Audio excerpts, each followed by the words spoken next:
ಹಾ, ನಿಮ್ಮ ಮಾತಲ್ಲಿ ನನಗೆ ಸಂತೃಪ್ತಿ ನಿಜವಾಗ್ಲೂ ಆಗೋಯ್ತು. ಒಂದು ವಿಚಾರ ಅಂದ್ರೆ ಒಡಿಯ, ನನ್ನ ಒಂದು ಈ ಜೀವನದ ಒಂದು ಕತೆ ಆಲ್ಮೋಸ್ಟ್ ನನ್ನಂತವ್ರು ಎಷ್ಟೋ ಜನ ನೊಂದಿರ್ತಕ್ಕಂಥದ್ದಿದ್ದಾರೆ, ಅವರಿಗೆಲ್ಲ ಒಂದು ಸ್ಫೂರ್ತಿ ಆಗ್ಲಿ ಅಂತಕ್ಕಂಥ ನನ್ನ ಮನಸ್ಸಿನ ಬಯಕೆ ಬಹಳ ಇತ್ತು. ಇವತ್ತು ನಿಮ್ಮ ಪರಮಾತ್ಮನ ಒಂದು ಆಶೀರ್ವಾದ, ನಿಮ್ಮ ಒಂದು ದಯೆ, ನನಗೆ ನಿಮ್ಮ ಜೊತೆ ಮಾತಾಡಂತ ಯೋಗ ಸಿಕ್ತು, ಅದೃಷ್ಟ ಸಿಕ್ತು. ನಾನೇ ಧನ್ಯ. ಅಯ್ಯೋ, ದೊಡ್ಡ ಮಾತು. ನಾಳೆ ಬೆಳಗ್ಗೆನೆ ನನಗೆ ಸಾವು ಬಂದ್ರು ಕೂಡ ಸಂತೃಪ್ತಿಯಿಂದ ಸಾಯ್ತೀನಿ. ಭಗವಂತ ನಿಮ್ಮನ್ನು ಇನ್ನೂ ತುಂಬಾ ಸಮಯ ಚೆನ್ನಾಗಿಡ್ತಾನೆ, ಯೋಚನೆ ಮಾಡಬೇಡಿ. ತುಂಬಾ ದೊಡ್ಡ ಮಾತು. ಎಲ್ಲಿಂದ ಫೋನ್ ಮಾಡ್ತಿರೋದು? ನಂದು ನಿಜ, ನನ್ನ ಶಿವಮೊಗ್ಗ ಡಿಸ್ಟಿಕ್ ಒಡಿಯ. ನಾನು ಶಿವಮೊಗ್ಗ ಡಿಸ್ಟಿಕ್ ಸೊರಬ ತಾಲೂಕಿಂದ ಮಾತಾಡ್ತಾ ಇರೋದು. ಏನ್ ಮಾಡ್ಕೊಂಡಿರೋದು? ನಾನು ಬೀದಿ ಬದಿ ವ್ಯಾಪಾರಸ್ಥ ಅಂದ್ರೆ ಒಂದು ಎಗ್ರೆಸ್ ಅಂಗಡಿ ಇದೆ ಒಡಿಯ. ನಂದು ಅಂದ್ರೆ ಎಷ್ಟು ವರ್ಷದಿಂದ ನೀವು ಅದನ್ನ ಮಾಡ್ತಿದ್ದೀರಿ? ಹೋಗ್ತಾ ಇದ್ದೀನಿ. ಎಷ್ಟು ವರ್ಷದಿಂದ ಮಾಡ್ತಿದ್ದೀರಿ ಅದನ್ನ? ನಾನು 14 ವರ್ಷದಿಂದ ಮಾಡ್ತಿದ್ದೀನಿ ನೋಡಿಯ. 14 ವರ್ಷದಿಂದ ಮಾಡ್ತಾ ಇದ್ದೀನಿ. ಆ ಪರಮಾತ್ಮ ಶ್ರೀರಾಮಚಂದ್ರ ಶ್ರೀಕೃಷ್ಣ ಪರಮಾತ್ಮನ ಆಶೀರ್ವಾದದಿಂದ, ನಿಮ್ಮಂತರ ಆಶೀರ್ವಾದದಿಂದ ಪರಮಾತ್ಮ ಬಹಳ ಚೆನ್ನಾಗಿಟ್ಟಿದ್ದಾನ ನನ್ನ. ಎಲ್ಲಾ ರೀತಿಯಲ್ಲೂ ಚೆನ್ನಾಗಿಟ್ಟಿದ್ದ. ನನ್ನ ಒಂಚೂರು ಸ್ಟೋರಿ ಹೇಳ್ಬೋದಾ ಅವ್ರಿಗೆ? ಖಂಡಿತ ಹೇಳಿ. ನಾನು ಪರಮಾತ್ಮ ನನ್ನ ಮುಂಚಿಂದಲೂ ಬಹಳ ಸಂಕಷ್ಟದಾಗಿಟ್ಟಿದ್ದ ಅಂತ ಒಂದು ಸಂದರ್ಭದಾಗೆ ನನಗೆ ನನ್ನ ಅಕ್ಕನ ಒಂದು ಜೀವನ ಹಾಳಾಗೋಯ್ತು. ಅಂದ್ರೆ ಅವರು ಗಂಡ ತೀರ್ಕೊಂಡು, ಮಕ್ಕಳು ನಮಗೆ ನಾವು 4 ಜನ ಹುಡುಗ, 2 ಹೆಣ್ಮಕ್ಳು 2 ಗಂಡು ಮಕ್ಳು ನಮ್ಮ ಅಪ್ಪ ಅಮ್ಮನಿಗೆ. ನನಗೆ ಗೊತ್ತೇ ಇಲ್ಲ, ನಮ್ಮ ತಂದೆ ತೀರ್ಕೊಂಡಾಗ ನಾನು ತುಂಬಾ ಚಿಕ್ಕವನು. ಆಮೇಲೆ ನಮ್ಮ ತಾಯಿ ನಮ್ಮ 4 ಜನ ಮಕ್ಕಳು ಸಾಕಿದ್ರು, ಬೆಳೆಸಿದ್ರು.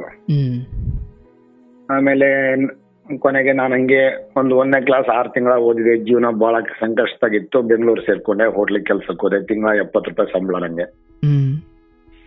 ಅಲ್ಲಿಂದ ಜೀವನ ಮಾಡ್ಕೊಂಡು ಬರ್ತಾ ಇದ್ದೆ. ಹೆಚ್ಚು ಕಮ್ಮಿ ನನ್ಗೊಂದು 20 ವರ್ಷ ಟೈಮಿಗೆ ನಮ್ಮ ಅಕ್ಕನಿಗೆ ಗಂಡ ತೀರ್ಕೊಂಡ್ರು. ಆ ಗಂಡ ತೀರ್ಕೊಂಡ ತಕ್ಷಣ ಅವಳಿಗೆ 2 ಹೆಣ್ಣು ಮಗು 1 ಗಂಡು ಮಗು. ಅವಳನ್ನ ನೋಡಿ ನಾನೇ ಬೇರೆ ಒಬ್ರಿಗೆ, ಅವಳು ತುಂಬಾ ಚೆನ್ನಾಗಿದ್ಲು, ಇನ್ನು ಚಿಕ್ಕ ಏಜ್ ಆಗಿರೋದ್ರಿಂದ ನಾನೇ ಒಬ್ರು ಪರಿಚಯ ಇದ್ರು, ಅವ್ರಿಗೆ ಮದುವೆ ಮಾಡಿಸ್ತೆ 2ನೇ ಸಂಬಂಧಕ್ಕೆ. ಅಂದ್ರೆ ಆ ಸಮಯಕ್ಕೆ ಅವ್ರಿಗೆ 2 ಮಕ್ಳಿದ್ರು? 2 ಮಕ್ಳಿದ್ರು ಅಕ್ಕನಿಗೆ. ಬಟ್ ಯಾರನ್ನು ಮದುವೆ ಮಾಡಿಸಿದ್ರಿ? ಬಟ್ ಅವ್ರು ನಿಮಗೆ ಪರಿಚಯಸ್ಥರು?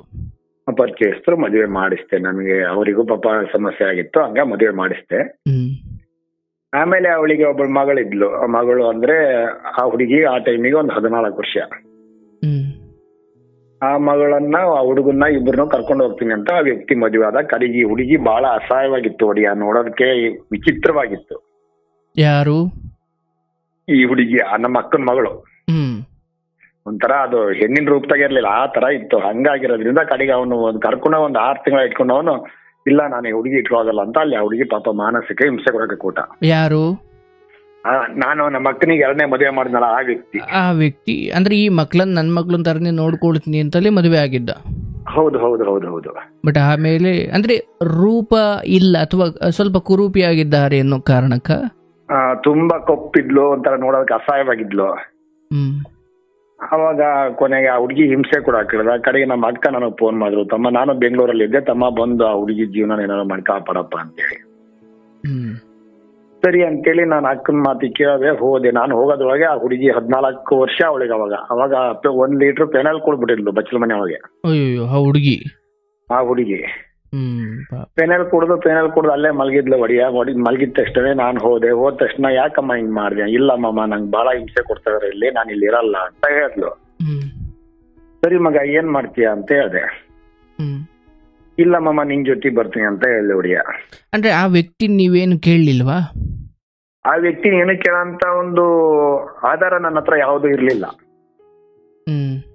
ಕೇಳಂತ ಪರಿಸ್ಥಿತಿ ಯಾವ್ದು ಇರ್ಲಿಲ್ಲ. ಕೊನೆಗೆ ಸರಿ ಅಂತ ಹೇಳ್ದೆ. ಅವಳನ್ನ ಹಂಗೆ ಸರಿ ಮಗ ಮತ್ ಬರೋದಾರ ನನ್ ಜೊತೆ ಬಾ ಅಂದೆ. ಒಂದೇ ಜೊತೆ ಬಟ್ಟೆ ಕೊಟ್ಟವನು, ಅದೇ ಬಟ್ಟೆ ಹಾಕ್ಸ್ಕೊಂಡ್ ಕರ್ಕೊಂಡ್ ಬಂದೆ ಒಡಿಯ. ಆತ ಅಲ್ಲೇ ಇದ್ದ? ಆತ ಮತ್ತೆ ಅವರು ಒಂದು ಗಂಡು ಮಗು ಮತ್ತೆ ನಮ್ಮ ಅಕ್ಕ, ಅವ್ರ 3 ಜನ ಅಲ್ಲೇ ಇದ್ರು. ಆ ಗಂಡು ಮಗುನ್ ಚೆನ್ನಾಗಿ ನೋಡ್ಕೊಳ್ತಿದ್ರ? ಆಮೇಲೆ ಇಲ್ಲ ಒಡಿಯ, ನಾನು ಆ ಹುಡುಗಿ ಕರ್ಕೊಂಡು ಈ ಕಡೆ ಬಂದ್ಮೇಲೆ ಅವರಿಗೂ ನಮಗೂ ಯಾವುದೇ ರೀತಿ ಸಂಪರ್ಕ ಇಲ್ಲ. ಆಮೇಲೆ ಆ ಹುಡುಗಿ ಕರ್ಕೊಂಡು ಬಂದು ಒಡಿಯ ನಾನೇ ಬೆಳೆಸ್ತೆ. ಹುಡುಗಿ 16 ವರ್ಷದ ತನಕ ನಾನೇ ಬೆಳೆಸ್ತೆ. ನಮ್ಮ ಮನೆಯಲ್ಲೆಲ್ಲ ಹುಡುಗಿನೆಲ್ಲ ನೋಡಿ ಎಲ್ಲ ಹೊರಗೆ ಹಾಕ್ಬಿಟ್ರು. ಆ ಹುಡುಗಿಗೋಸ್ಕರ ದುಡ್ದಿರೋದೆಲ್ಲ ಇವ್ ಹಾಳು ಮಾಡ್ತಾನೆ ಅಂತೇಳಿ ಆ ಹುಡುಗಿಗೆಲ್ಲ ಹೊಡೆದು ಹೊರಗೆ ಹಾಕಿದ್ರು. ಅಯ್ಯೋ. ಒಂದ್ ಸ್ವಲ್ಪ ಶಾರ್ಟ್ ಕಟ್ ಆಗಿ ಹಂಗೆ ಹೇಳ್ಕೊತ ಹೋಗ್ತೀನಿ. ಹೇಳಿ ಹೇಳಿ ಹೇಳಿ. ಹೊಡೆದಾಕಿದ್ಮೇಲೆ ಹೊಡೆದು ನಮ್ಮ ಅಣ್ಣ ನಮ್ಮ ತಾಯಿ ಎಲ್ಲ ಹೊಡೆದಾಕಿದ್ರು. ನಮ್ಮ ತಾಯಿ ಸ್ವಂತ ಮೊಮ್ಮಗಳಾಗಬೇಕು ಅವಳಿಗೆ. ಎಲ್ಲ ಹೊಡೆದಾಕಿದ್ರು. ಕೊನೆ ನಾನು ಬೆಂಗಳೂರಲ್ಲಿ ಇದ್ದೆ ಹೊಡಿಯ. ಬೆಂಗಳೂರಿಂದ ಮತ್ತೆ ವಾಪಸ್ ಕರೆಸ್ಲಿ ಅವಳೆ ಫೋನ್ ಮಾಡಿದ್ಲು ನಮ್ಮ ಅಕ್ಕನ ಮಗಳೇ. ಇಲ್ಲ ಮವ ನಾನು ನಿನಗೆ ಹೊಡೆದು ಹೊರಗೆ ಹಾಕ್ಬಿಟ್ಟಿದ್ದಾರೆ, ಎಲ್ಲಿ ಹೋಗ್ಲಿ ಅಂತ ಹೇಳಲು. ಕಡೆಗಿಲ್ಲ ಮಗ ನಾನು ಬರ್ತೀನಿ ಅಲ್ಲೇ ಇರು ಅಂತ ಹೇಳಿ ಕಡೆಗೆ ಬಂದು ಅವಳನ್ನ ಕರ್ಕೊಬಂದು ಸೊರಬದಲ್ಲಿ ಅವ್ರ ಅಜ್ಜಿ ಮನೆಯಾಗಿ ಇಟ್ಟು ಮತ್ತೆ ತಿರ್ಗಾ 2 ವರ್ಷ ಬೆಂಗಳೂರಿಗೆ ಹೋಗಿ ದುಡ್ಡು ಮಾಡ್ಕಿ ಬಂದು ಹೊಡಿಯ. ಸೊರಬದಲ್ಲಿ ಸೈಟ್ ಖರೀದಿ ಮಾಡಿ ಅವಳನ್ನ ನನಗೂ ಅವಳಿಗೂ ಜಗಜಾಂತರ ವ್ಯತ್ಯಾಸ. ಅವಳು ಏನಾದ್ರೂ ಆಗಲಿ ಅವಳ ಜೀವನ ಬೀದಿ ಮೇಲೆ ಬೀಳಬಾರ್ದು, ನನ್ನನ್ ಬಿಟ್ರೆ ಯಾರು ಇಲ್ಲ ನನಗೋಸ್ಕರ ನಾನು ಅವಳನ್ನ ಮದುವೆ ಆದೆ. ಯಾರನ್ನ? ಅವಳನ್ನೇ ಅಕ್ಕನ ಮಗಳನ್ನ. ಅಂದ್ರೆ ಯಾರು ನೀವು ಕರ್ಕೊಂಡು ಬಂದ್ರಲ್ಲ ಅವ್ರನ್ನ? ಆ ಹುಡುಗಿನ. ಹೌದು. ಎಷ್ಟು ನಿಮ್ಗೆ ಆ ಸಮಯಕ್ಕೆ ವಯಸ್ಸು? ಆ ಟೈಮಿಗೆ ನನಗೊಂದು 24 ವರ್ಷ, ಅವಳಿಗೆ 19 ವರ್ಷ. ಓಕೆ. ಬಟ್ ನಿಮ್ಗೆ ಅಲ್ಲಿವರೆಗೂ ಮದುವೆ ವಿಚಾರ ಅಂದ್ರೆ ಬೇರೆ ಮದುವೆ ವಿಚಾರ ಮನೆಯವ್ರು ಏನು ಹೇಳಿರ್ಲಿಲ್ಲ? ಇಲ್ಲ ಹೊಡಿಯ, ನಂದು ಯಾಕಂತ ಹೇಳಿದ್ರೆ ನಾನು ಇವಳಿಗೆ ಒಂದು ದಾರಿ ತೋರ್ಸಲ್ ತನಕ ನಾನು ಯಾವುದೇ ಕಾರಣಕ್ಕೂ ಮದುವೆ ಆಗ್ಬಾರ್ದು ಅಂತಕ್ಕಂಥ ನಿರ್ಧಾರದಲ್ಲೇ ನಾ ಇದ್ದೆ. ಈ ಮಗುಗೆ ಏನಾದ್ರು ಒಂದು ದಾರಿ ತೋರ್ಸ್ಬೇಕು ಅಂತೇಳಿ. ಆಮೇಲೆ ಸಂಬಂಧಿಕರೆಲ್ಲ ಭಯ ಕಡಿದ್ರು, ಆ ಹುಡುಗಿ ಅಂತ ಕರ್ಕೊಂಡ್ ಬಂದಿ, ಅದನ್ನ ಯಾರು ಮದುವೆ ಆಗ್ತಾರೆ ಇಲ್ಲಿ, ಅದನ್ನ ಹೋದ್ರೆ ಆ ತರ ಐತಿ ಹಂಗೆ ಹಿಂಗೆ ಅಂತೆಲ್ಲ ಭಯ ಕಡಿದ್ರು. ಆಮೇಲೆ ಅದ್ ಏನಾರ ಆಗ್ಲಿ, ದೇವ್ರ ಇಟ್ಟಂಗೆ ಆಗ್ಲಿ, ಮನುಷ್ಯ ಅಂದ್ಮೇಲೆ ಎಲ್ಲರೂ ಒಂದೇ. ಅವಳಿಗೂ ಒಂದು ಮಾನವೀಯತೆ ಐತಿ, ಅವಳು ಒಂದ್ ಮನುಷ್ಯ, ಅವಳಿಗೆ ಬಾಳ್ ಕೊಡ್ಲೇಬೇಕು ನಾನು ಅನ್ನೋ ನಿರ್ಧಾರ ಮಾಡಿ ಸಂಬಂಧಿಕರನ್ನ ನಮ್ಮ ತಾಯಿನ ಈನ ಎಲ್ಲರನ್ನೂ ಎದುರು ಹಾಕೊಂಡೆ. ಮಾನವೀಯತೆ ದೃಷ್ಟಿವಾಗಿ ಅವಳಿಗೆ ನಾ ಬಾಳ್ ಕೊಡ್ಲೇಬೇಕು, ನನಗೆ ಅವಳು ಬಿಟ್ಟು ನನ್ನನ್ನು ಬಿಟ್ರೆ ಅವಳಿಗೆ ಯಾರು ಇಲ್ಲ ಅಂತೇಳಿ ಅವಳಿಗೆ ಬಾಳ್ ಕೊಟ್ಟೆ ಹೊಡಿಯ. ಅಂದ್ರೆ ಆಕೆಗೂ ಇಷ್ಟ ಇತ್ತಾ? ಆಕೆಗೆ ಇಷ್ಟ ಇತ್ತು ಅನ್ನೋದಕ್ಕಿಂತಲೂ ನಾನು ಅಂದ್ರೆ ಪ್ರಾಣ ಆಗಿತ್ತು ಆಕೆಗೆ. ಅಂದ್ರೆ ಈಗ ಬೇರೆ ದಾರಿ ಇಲ್ಲ ಅಂತ? ಇರ್ಬೋದು. Okay okay. ಐ ಮೀನ್ ಅದು ಆಕೆಗೆ ಇಷ್ಟ ಇರಬಹುದು, ಬಟ್ ಪರಿಸ್ಥಿತಿ ಹಾಗಿತ್ತು. ಇರ್ಬೋದು ಒಡಿಯ. ಅಂದ್ರೆ ಅದು ಅವಳಿಗೆ ಅವಾಗಿನ ಮೂಮೆಂಟ್ನಾಗೂ ಅಷ್ಟೇ, ಇವಾಗಿನ ಮೂಮೆಂಟ್ನಾಗೂ ಅಷ್ಟೇ, ನನ್ನ ಬಿಟ್ಟೆ ಬೇರೆ ಪ್ರಪಂಚ ಇಲ್ಲ. ಕೊನೆಗೆ ಮದುವೆ ಆಗಿ ಒಡೆಯ 16 ವರ್ಷ ನನ್ನ ಜೊತೆ ಸಂಸಾರ ಮಾಡಿದ್ಲು. 16 ವರ್ಷ ಸಂಸಾರ ಮಾಡಿ 12 ವರ್ಷದ ಮಗಳನ್ನು ಅವಳೇ ಸಾಯಿಸ್ಬಿಟ್ಲು ಬಿಡ್ರಿ. ಇವೊಂದ 6-7 ತಿಂಗಳ ಹಿಂದೆ. ಆಮೇಲೆ 16 ವರ್ಷ ನನ್ ಕೈ ಸಂಸಾರ ಮಾಡಿ ಅಷ್ಟು ನಂಬಿಕೆ ಅಂದ್ರೆ ಅಂತಿಂತ ನಂಬಿಕೆ ಅಲ್ಲ ಒಡಿಯ. ಅವಳು ಬಿಟ್ಟರೆ ಬೇರೆ ಪ್ರಪಂಚನೇ ಗೊತ್ತಿಲ್ಲ ನಂಗೆ. ಅವಳು ನನ್ನ ಮಕ್ಕಳು ನನ್ನ ಮನೆ ಬಿಟ್ಟರೆ ಬೇರೆ ಪ್ರಪಂಚನೇ ಗೊತ್ತಿಲ್ಲ. ಅವಳಿಗೋಸ್ಕರ ನಾನು ಅವಳನ್ನ ಸ್ವರ್ಗಕ್ಕೆ ಕರ್ಕೊಬರ್ಬೇಕಾದ್ರೆ 20 ರೂಪಾಯಿ ತಗೊಂಡು ಬಂದವ ಒಡಿಯ. ನಾನು ಸೈಟ್ ಖರೀದಿ ಮಾಡಿ ಮನೆ ಕಟ್ಟಿ ಬ್ಯಾಂಕ್ ಬ್ಯಾಲೆನ್ಸ್ ಏನೇನ್ ಬೇಕೋ ಎಲ್ಲದನ್ನು ಮಾಡಿದೆ ಹೊಡಿಯ. ಅನ್ನ ನೀರನ್ನೆಲ್ಲ ಬಿಟ್ಟು ರಾತ್ರಿ ಆಗ್ಲೇ ಅವಳಿಗೆ ದುಡ್ದೆ. ಅವಳದೊಂದು ಜೀವನ ನಿರೂಪಿಸ್ಬೇಕು, ಅವಳಿಗೆ ಯಾರು ಇಲ್ಲ ಅಂತೇಳಿ. ಅವಳನ್ನ ಕರ್ಕೊಂಡ್ ಬರ್ಬೇಕಾದ್ರೆ ನನ್ನ ಹತ್ರ 20 ರೂಪಾಯಿ ಇತ್ತು. ಇವತ್ತಿನ ವಾತಾವರಣದಾಗ ಇವತ್ತಿನ ಮೂಮೆಂಟ್ ನಾಗೆ ಬಂದ್ ಏನೋ ನಿಮ್ಮಂತರ ಆಶೀರ್ವಾದ, ದೇವರ ಆಶೀರ್ವಾದ 1 ಕೋಟಿ ಬೆಲೆ ಬಾತದೆ ನೋಡಿ ಅದನ್ನು. ಆದ್ರೆ ನಂದಲ್ಲ, ಅದು ಅವಳಿಗೆ ಅಂತ ಮಾಡಿದ್ ನಾನು. ಕಮ್ಮಿ ಅಂದ್ರು ಒಂದು 45 ಲಕ್ಷ ರೂಪಾಯಿ ಮನೆ ಕೇಳ್ತಾ ಇದಾರೆ. ಒಂದು 35 ಲಕ್ಷ ರೂಪಾಯಿ, ಒಂದು 10 ಲಕ್ಷ ರೂಪಾಯಿ ಸಿಂಗಲ್ ಪ್ರೀಮಿಯಂ LIC ಐತಿ, ಒಂದು 25 ಲಕ್ಷ ರೂಪಾಯಿ LIC ಐತಿ. ಇನ್ನೊಂದು 6-7 ವರ್ಷ ಆದ್ರೆ ಅವು ಮೆಚುರಿಟಿ ಆಗ್ತಾವ. ಅಂತ ಜೀವನನ ಬಿಟ್ಟು ಯಾವನ ಕಿತ್ತೋಗಿರೋ ಬೇವರ್ಷವನ್ನ ಒಬ್ಬನ JCB ಡ್ರೈವರ್ನ ಫೇಸ್ಬುಕ್ ಅಲ್ಲಿ ಲವ್ ಮಾಡಿ ಇಡೀ ನನ್ನ ಸಂಸಾರ ಹಾಳು ಮಾಡಿ 2023ನೇ ಇಸ್ವಿ ಜನವರಿ 9ನೇ ತಾರೀಕು ರಾತ್ರಿ ಮಧ್ಯಾಹ್ನ 1 ಗಂಟೆಗೆ ಮನೆ ಖಾಲಿ ಮಾಡಿದಾಳೆ. ಇರಿ ಅದಕ್ಕಿಂತ ಮುಂಚೆ ನಿಮ್ಗೆ ಎಷ್ಟು ಜನ ಮಕ್ಕಳು ಅಂದ್ರಿ? 2 ಮಕ್ಕಳು. 2 ಮಕ್ಕಳು. ಬಟ್ ಈ ಫೋನ್ ಅವಕ್ಕೆ ಕೈಲಿ ನೀವೇ ಕೊಡ್ಸಿದ್ದ? ಹೌದು ಒಡಿಯ, ನಾನೇ ಕೊಡಿಸಿದ್ದೆ ಫೋನ್ ಆಂಡ್ರಾಯ್ಡ್ ಸೆಟ್ ಬೇಕು ಅಂತ ಹೇಳಿ ಸರಿ ಅಂತ ಹೇಳಿ ಕೊಡಿಸ್ತೀವಿ. ಬಟ್ ನಿಮ್ಮ ಅಂದ್ರೆ ಗ್ರೇಸ್ ಅಂಗಡಿ ಅಂದ್ರಲ್ಲ, ಅಲ್ಲಿ ಈಕಿನ ಕೆಲ್ಸಕ್ಕೆ ನೀವು ಕರ್ಕೊಂಡು ಹೋಗ್ತಿರ್ಲಿಲ್ವಾ? ಏನಿಲ್ಲ ಒಡಿಯ, ಆಕಿ ಒಂದು ಗುಂಡು ಪಿನ್ನು ಕೆಲಸ ಕೊಡಿಸ್ತಾ ಇರ್ಲಿಲ್ಲ. ಆಮೇಲೆ ಮನೆ ಒಳಗೆ ಬಿಟ್ರೆ ಹೊರಗಡೆ ಹೊಂಡಂಗಿಲ್ಲ. ಅಂದ್ರೆ ಹೊಂಡಂಗಿಲ್ಲ ಅಂದ್ರೆ ಆಕೆ ಹೊಂಡುತ್ತಿರ್ಲಿಲ್ವ ಅಥವಾ ನೀವು ಹೊಂಡಕ್ ಬರ್ತಿರ್ಲಿಲ್ಲ? ಇಲ್ಲ ಅಂದ್ರೆ ನಾನು ಆಕಿ ಅಷ್ಟು ವ್ಯವಸ್ಥಿತವಾಗಿಟ್ಟಿದ್ದೆ, ಬಟ್ ನಾನು ಯಾವುದೇ ರೀತಿ ಟಾರ್ಚರ್ ಕೊಡ್ತಾ ಇರ್ಲಿಲ್ಲ. ಅಂದ್ರೆ ಐ ಮೀನ್ ಎಲ್ಲ ಸುಸಜ್ಜಿತವಾಗಿ ಏನು ಆಚೆ ಬಂದು ಮಾಡುವಂತದ್ದು ಏನು ಇರ್ಲಿಲ್ಲ? ಇಲ್ಲ ಏನೋ ನಿಮ್ಮಂತರ ಆಶೀರ್ವಾದದಿಂದ ಪರಮಾತ್ಮ ಎಲ್ಲ ರೀತಿಯಲ್ಲೂ ಚೆನ್ನಾಗಿಟ್ಟಿದ್ದಾನೆ. ಬಟ್ ಮಕ್ಕಳು ತಾಯಿಯ ಈ ಅಂದ್ರೆ ಫೇಸ್ಬುಕ್ ಅಲ್ಲಿ ಪರಿಚಯ ಅಂತ ಹೇಳಿದ್ರಲ್ಲ, ಇದೇನು ಕತೆ? ಇದು ಯಾವಾಗ ನಿಮಗ್ ಗೊತ್ತಾಯ್ತು? ಅದು ನನಗ್ ಗೊತ್ತಾಗಿದ್ದು ಜನವರಿ 21ನೇ ತಾರೀಕು. ಅವಳು ಹೊಡೆಯೋದವಳ ನಮ್ಮ ಮಕ್ಕಳನ್ನ ಕರ್ಕೊಂಡು ಮನೆ ಬಿಟ್ಟು ಹೊಡೆಯೋಗ್ಬಿಟ್ಟಿಲ್ಲ ಅವನ ಜೊತೆಗೆ. ಮಕ್ಕಳನ್ನು ಕರ್ಕೊಂಡು ಹೋಗಿದ್ರು? ಮಕ್ಕಳನ್ನ ಕರ್ಕೊಂಡು ಮನೆ ಬಿಟ್ಟು ಹೊಡೆಯೋಗಿದ್ಲು. ಹೊಡೆಯೋದಾಗ ನನಗೆ ಏನೂ ಗೊತ್ತಿಲ್ಲ ಹೊಡೆಯ. ನಾನು ಸುಮ್ಮನೆ ನನ್ನ ಪಾಡಿ ನಾನು ಕೆಲ್ಸಕ್ಕೆ ಹೋಗಿದ್ದೀನಿ. ಬೆಳಗ್ಗೆ ಹೋಗಬೇಕಾದ್ರೆ ಚಿತ್ರಾನ್ನ ಮಾಡಿದ್ಲು ತಿಂಡಿನ. ಚಿತ್ರಾನ್ನ ತಿಂಡಿ ಮಾಡಿ ಕಡೆಗೆ ಅಂಗಡಿಗೆ ಏನಾಕ್ಲಿ ಇವತ್ತಿಗೂ ಅವಳು ನನಗ್ ಮಗ ಅಂತ ಕರೆಯೋದು, ನಾನು ಅವಳಿಗೆ ಮಗ ಅಂತ ಕರೆಯೋದು. ನಾವಿಬ್ರು ಒಂಥರ ಅಷ್ಟು ಚಂದ ಇದ್ದ ಜೀವನ. ನಮ್ಮ ಮಗ ಅಂಗಡಿ ಏನ್ ಹಾಕ್ಲಿ ಅನ್ಲೋ, ಅಂಗಡಿ ಅದನ್ನೇ ಹಾಕಮ್ಮ ಚಿತ್ರಾನ್ನ ಒಂದ್ ಸ್ವಲ್ಪ ಹಾಕು, ಮಧ್ಯಾಹ್ನ ತಿಂತೀನಿ ನಾನು, ಮಧ್ಯಾಹ್ನ ಊಟಕ್ಕೆ ಬರಕ್ಕಾಗಲ್ಲ ಅಂತ. ಅದು ಅಂಗಡಿಗೂ ಮನೆಗೂ 1 ಕಿಲೋಮೀಟರ್. ನಡ್ಕೊಂಡೆ ಹೋಗ್ತಿದ್ರಾ? ಇಲ್ಲ ಗಾಡಿ ಬೈಕಲ್ಲಿ ಹೋಗ್ತೇನೆ. ಬೈಕ್ ಇತ್ತು, ಓಕೆ. ಆಮೇಲೆ ಅಲ್ಲಿ ಕೊನೆಗೆ ಇಲ್ಲ ಚಿತ್ರಾನ್ನ ಹಾಕಮ್ಮ ಅಂದೆ. ಚಿತ್ರಾನ್ನ ಬೇಡ ಮಗ, ಮಧ್ಯಾಹ್ನ ಗಟ್ಟಿ ಆಗ್ಬಿಡುತ್ತೆ, ಯಾಕ್ ಮಾಡಿರೋದು ಬೇಡ ಅಂತೇಳಿ ಬಿಸಿ ಕುಕ್ಕರ್ಲಿ ಅನ್ನ ಮಾಡಿ ಮೊಸರನ್ನ ಮಾಡಿ ಅದಕ್ಕೆ ಒಗ್ಗರಣೆ ಹಾಕಿ, ಸರಿ ಮಗ ಹೋಗ್ ನೀನು ಅಂತ ನಂಗೆ ಅಂಗಡಿಗೆಲ್ಲ ರೆಡಿ ಮಾಡಿ ಕಳ್ಸಿದಾಳೆ ಹುಡುಗ. ಅಲ್ಲ, ನೀವು ಬೆಳಿಗ್ಗೆನೆ ಹೋಗ್ತಿದ್ರಾ? ಬೆಳಗ್ಗೆ 11 ಗಂಟೆ ಮನೆ ಬರ್ತಿದ್ದೆ ನಾನು. ಬಟ್ ಸಂಜೆ ಎಷ್ಟು ಗಂಟೆ ಬರ್ತಿದ್ರಿ? ಸಂಜೆ ಒಂದು 8:30 9 ಗಂಟೆ. ಬಟ್ ನಾರ್ಮಲಿ ಈ ತರ ಅಂಗಡಿಗಳೆಲ್ಲ ರಾತ್ರಿ 10-11 ಗಂಟೆವರೆಗೂ ತೆಗ್ದಿರ್ತಾವಲ್ಲ? ಹೌದು, 10-11 ಗಂಟೆ ತನಕ ತೆಗ್ದಿರ್ತಾವು. ನಾನು ಈ ನಡುವೆ ಸ್ವಲ್ಪ ನಂಗೇನೋ ದೇವ್ರ ಪರಮಾತ್ಮನ ಆಶೀರ್ವಾದದಿಂದ ಎಲ್ಲಾ ರೀತಿಯಲ್ಲೂ ಅನುಕೂಲ ಮಾಡ್ಕೊಂಡೆ. ಆಮೇಲೆ ಬಹಳ ಕಷ್ಟಪಟ್ಟು ಶ್ರಮ ಪಟ್ಟು ದುಡಿದಿದ್ದೆ. ಇನ್ನು ಮುಂದೆ ಅಷ್ಟು ಕಷ್ಟಪಡೋದು ಬೇಡ ಅನ್ನೋ ಒಂದು ಉದ್ದೇಶಕ್ಕೋಸ್ಕರ ನಿಮ್ಮ ಆತ್ಮತೃಪ್ತಿ ಕೆಲಸ ಮಾಡಿರಿ ಅಷ್ಟೇ. ಹೌದು, ಮಾಡ್ತಾ ಇದ್ದೆ. 9 ಗಂಟೆ 9:30 10 ಗಂಟೆ ಹಿಂಗ್ ಬರ್ತಾ ಇದ್ದೆ ನಾನು. ಸರಿ, ನೀವು ಅವತ್ತು ಊಟ ಕಟ್ಟಿಸ್ಕೊಂಡು ಹೊರಟು ಆಚೆ ಹೋದ್ಮೇಲೆ ಇವರು ಆ ಕಡೆ ಹೋಗಿರೋದಾ? ಮೊಸರನ್ನ ಮಾಡಿದ್ಲು, ಮೊಸರನ್ನಕ್ಕೆಲ್ಲ ಒಗ್ಗರಣೆ ಹಾಕಿ ಎಲ್ಲ ರೆಡಿ ಮಾಡಿ ಬಾಕ್ಸಿಗೆ ಹಾಕಿ ಕೊಟ್ಟಿದ್ದಾಳೆ. ಹಾಕೊಟ್ಟು ಮಧ್ಯಾಹ್ನ 1 ಗಂಟೆಗೆ ಫೋನ್ ಮಾಡಿದಾಳೆ ನನ್ಗೆ, ಮಗ ಕರೆಕ್ಟ್ ಟೈಮಿಗೆ ಊಟ ಮಾಡು. ಇಂತ ನಂಬಿಕೆ ಇದ್ರು ಜೀವಮಾನದಾಗ ಆಲ್ಮೋಸ್ಟ್ ಇಂತ ಬಹಳ ನಡೀತಾ ಇದಾವ ಒಡಿಯ. ಆದ್ರೆ ನನ್ನ ಒಂದು ಅನುಭವದ ಪ್ರಕಾರ ಈ ನಂಬಿಕೆ ಅಂತಕ್ಕಂಥ ಶೂನ್ಯ. ಎಲ್ಲ ನಂಬಿಸೇ ಮೋಸ ಮಾಡ್ತಾರೆ. ಮಧ್ಯಾಹ್ನ 1 ಗಂಟೆ ಫೋನ್ ಮಾಡಿದಾಳೆ, ಮಗ ಕರೆಕ್ಟ್ ಟೈಮಿಗೆ ಊಟ ಮಾಡು, 1-1:30 ಒಳಗಡೆ ಊಟ ಮಾಡು, ಆರೋಗ್ಯ ಮಾಡ್ಕೊಬೇಡ, ಚೆನ್ನಾಗಿರು ಅಂತ ಫೋನ್ ಮಾಡಿದ್ಲು. ಆರೋಗ್ಯ ಚೆನ್ನಾಗಿ ನೋಡ್ತೀಯ, ಚೆನ್ನಾಗಿ ಸಂತೋಷ. ಫೋನಲ್ಲಿ ಆಡಿದ ಮಾತು ನಾರ್ಮಲ್ ಡೇಗಿಂತ ಏನಾದ್ರು ಸ್ವಲ್ಪ ವಿಚಿತ್ರ ಅಂತ ಅನ್ನಿಸ್ತಾ? ಇಲ್ಲ ಅವಳು ಪ್ರತಿ ಸರಿನೂ ಪ್ರತಿ ರೀತಿ ವಿಚಾರದಲ್ಲೂ ಕೂಡ ಪ್ರತಿ ಕ್ಷಣನೂ ಕೂಡ ನನ್ನ ಜೀವಕ್ಕಿಂತಲೂ ಹೆಚ್ಚಾಗಿ ಪ್ರೀತಿ ಮಾಡ್ತಾ ಇದ್ಲು. ಅಷ್ಟೇ ಚೆನ್ನಾಗಿದ್ಲು ನನ್ನ ಜೊತೆಗೆ. ಅಂದ್ರೆ ಅವತ್ತಾಡಿದ ಮಾತು ವಿಶೇಷ ಏನಲ್ಲ? ಇಲ್ಲ ದಿನನಿತ್ಯದ ಮಾತದು. ಆರೋಗ್ಯ ಚೆನ್ನಾಗಿ ನೋಡ್ಕ್ಯಾ, ನಿನಗೂ ವಯಸ್ಸಾಗ್ತಾ ಬಂತು. ನನಗೆ ಇವಾಗ 40 ವರ್ಷ, ಅವಳಿಗೆ ಇವಾಗ 34 ವರ್ಷ. ಆರೋಗ್ಯ ಚೆನ್ನಾಗಿ ನೋಡ್ಕೋಬೇಕು, ಟೆನ್ಷನ್ ತಗೋಬೇಡ, ಯಾವಕ್ಕೂ ಟೆನ್ಷನ್ ತಗೊಂಡು ದುಡಿಯಾಕಲ್ಲ ಹೋಗ್ಬೇಡ, ನೀನ್ ಆರೋಗ್ಯ ಚೆನ್ನಾಗಿ ನೋಡ್ಕೊ ಅಂದ್ಲು. 1 ಗಂಟೆ ಆಯ್ತು. ಅದೇ ಟೈಮಿಗೆ ಕಾಲೇಜ್ ಬಿಡೋ ಟೈಮ್ ಆಯ್ತು. ನಾವು ಸ್ವಲ್ಪ ಬಿಜಿ ಆದೆ, ಕಾಲ್ ಮಾಡಕ್ ಹೋಗ್ಲಿಲ್ಲ. ಕರೆಕ್ಟ್ ಆಗಿ 3:15 ಕಾಲ್ ಮಾಡ್ತೀನಿ, phone switch off. Phone switch off ಆಯ್ತು. ಸ್ವಿಚ್ ಆಫ್ ಅಂದ್ರೆ ಈ ಮಕ್ಳು ಈಗ ಗೇಮ್ ಆಡ್ತಾ ಇರ್ತವಲ್ಲ, ಕರೆಂಟ್ ಹೋಗಿರ್ಬೋದು ಅಂತ ಅನ್ಕೊಂಡೆ. ನನ್ನ ಪಡಿ ನಾನು ಅವತ್ತು ರಾತ್ರಿ 10 ಗಂಟೆಗೆ ಬಂದೆ ಮನೆಗೆ. ಅಲ್ಲಿ ನನ್ನ ಹಿಂದೆ ಬೇರೆ ಒಬ್ಬ ವ್ಯಕ್ತಿಯನ್ನ ಬಿಟ್ಟಿದ್ದಾಳ. ಅವ್ನು ನನ್ನ ಆತ್ಮೀಯ ದೋಸ್ತಿ, ಒಂದೇ ತಟ್ಟೆಯಲ್ಲಿ ತಿಂತಕ್ಕಂಥ ವ್ಯಕ್ತಿ. ಅವ ಮುಸ್ಲಿಂ, ಅವ ಆತ್ಮೀಯ ದೋಸ್ತಿ ಒಡಿಯ. ನನ್ನ ಕೈಯಾಗ ಒಂದೇ ತಟ್ಟೆಯಲ್ಲಿ ತಿಂದಿದ್ದಾನೆ. ಅವ 1000 ರೂಪಾಯಿ ಕೆಲಸ ಮಾಡಿದ್ರೆ 1,500 ರೂಪಾಯಿ ಅವನ ಕೈಯಾಗ ಉಟ್ಕೊಳಿಸ್ತಿದ್ದೆ. ಅಂತ ವ್ಯಕ್ತಿ 1 ವರ್ಷದಿಂದ ಈಕಿಗೆ ಎಲ್ಲಾ ರೀತಿಯಲ್ಲೂ ಸಹಾಯ ಮಾಡಿದ ಸೋಳೆ ಮಗ. ಸಾರಿ, ಎಲ್ಲಾ ರೀತಿಯಲ್ಲೂ ನನ್ನ ಕೈಯ ಚೆನ್ನಾಗಿ ಇದ್ಕೊಂಡೆ ಇವಳಿಗೆ ಸಹಾಯ ಮಾಡಿ, ಇವಳನ್ನ ಮನೆ ಬಿಡ್ಸಕ್ ಪ್ರಯತ್ನ ಮಾಡಿ. ಅವತ್ತು ನಾನು ಏನ್ ಮಾಡ್ತಿದೀನಿ, ನನ್ನ ಚಲನವಲನಗಳನ್ನೆಲ್ಲ ಇವನು ಅಬ್ಸರ್ವ್ ಮಾಡ್ತಾ ಇದ್ದಾನೆ. ಒಂದ್ ನಿಮಿಷ ಅಂದ್ರೆ ಆ JCP ಅವನು ಬೇರೆ, ಈ ನಿಮ್ಮ ಜೊತೆಲಿ ಕೂತು ಊಟ ಮಾಡಿದವನೇ ಬೇರೆ? ಅಂದ್ರೆ ಈತ ಸಹಾಯ ಮಾಡಿರೋದು ಅವರಿಬ್ರು ಓಡೋಗ್ಲಿಕ್ಕೆ ಸಹಾಯ ಮಾಡಿರೋದು. ಇವನು ನನ್ನ ಜೊತೆಯಲ್ಲಿ ಇದ್ಕೊಂಡು, ನನ್ನ ಮನೆಯಲ್ಲಿ ಇದ್ಕೊಂಡು, ನನ್ನ ಜೊತೆಗೆ ತಿಂದ್ಕೊಂಡು ಇದ್ದಿರ್ತಕ್ಕಂಥ ವ್ಯಕ್ತಿ. ಇವನ್ ಜೊತೆಗೆ ಎಲ್ಲ ಹಂಚ್ಕೊಂಡ್ಬಿಟ್ಟಿದ್ದಾಳೆ ಅವಳು. ಈ ತರ ಒಬ್ಬರು ಲವ್ ಮಾಡ್ತೀವಿ ಹಂಗೆ ಹಿಂಗೆ ಅಂತೇಳಿ.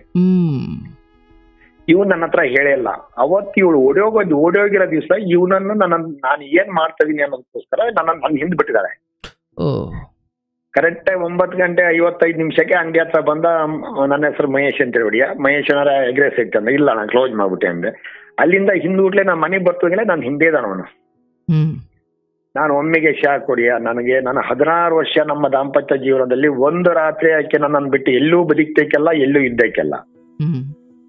1 ರೂಪಾಯಿದು ಒಂದು ಶಾಂಪೂ ಬೇಕು ಅಂತ ಅಂಗಡಿ ಹೋಗ್ತಿರ್ಬೇಕು ಅನ್ನೋದವರು ಕೂಡ ನನಗ್ ವಿಷಯ ತಿಳಿಸಿದ್ದಂಗೆ ಹೋಗಿ ಮಾಡ್ದಕ್ಕೆಲ್ಲ. ಅಂತ ಸತ್ಯವಂತರು ಇಂತಿಂತ ದೊಡ್ಡ ಗಂಡಾಂತರ ಮಾಡ್ತಾರೆ.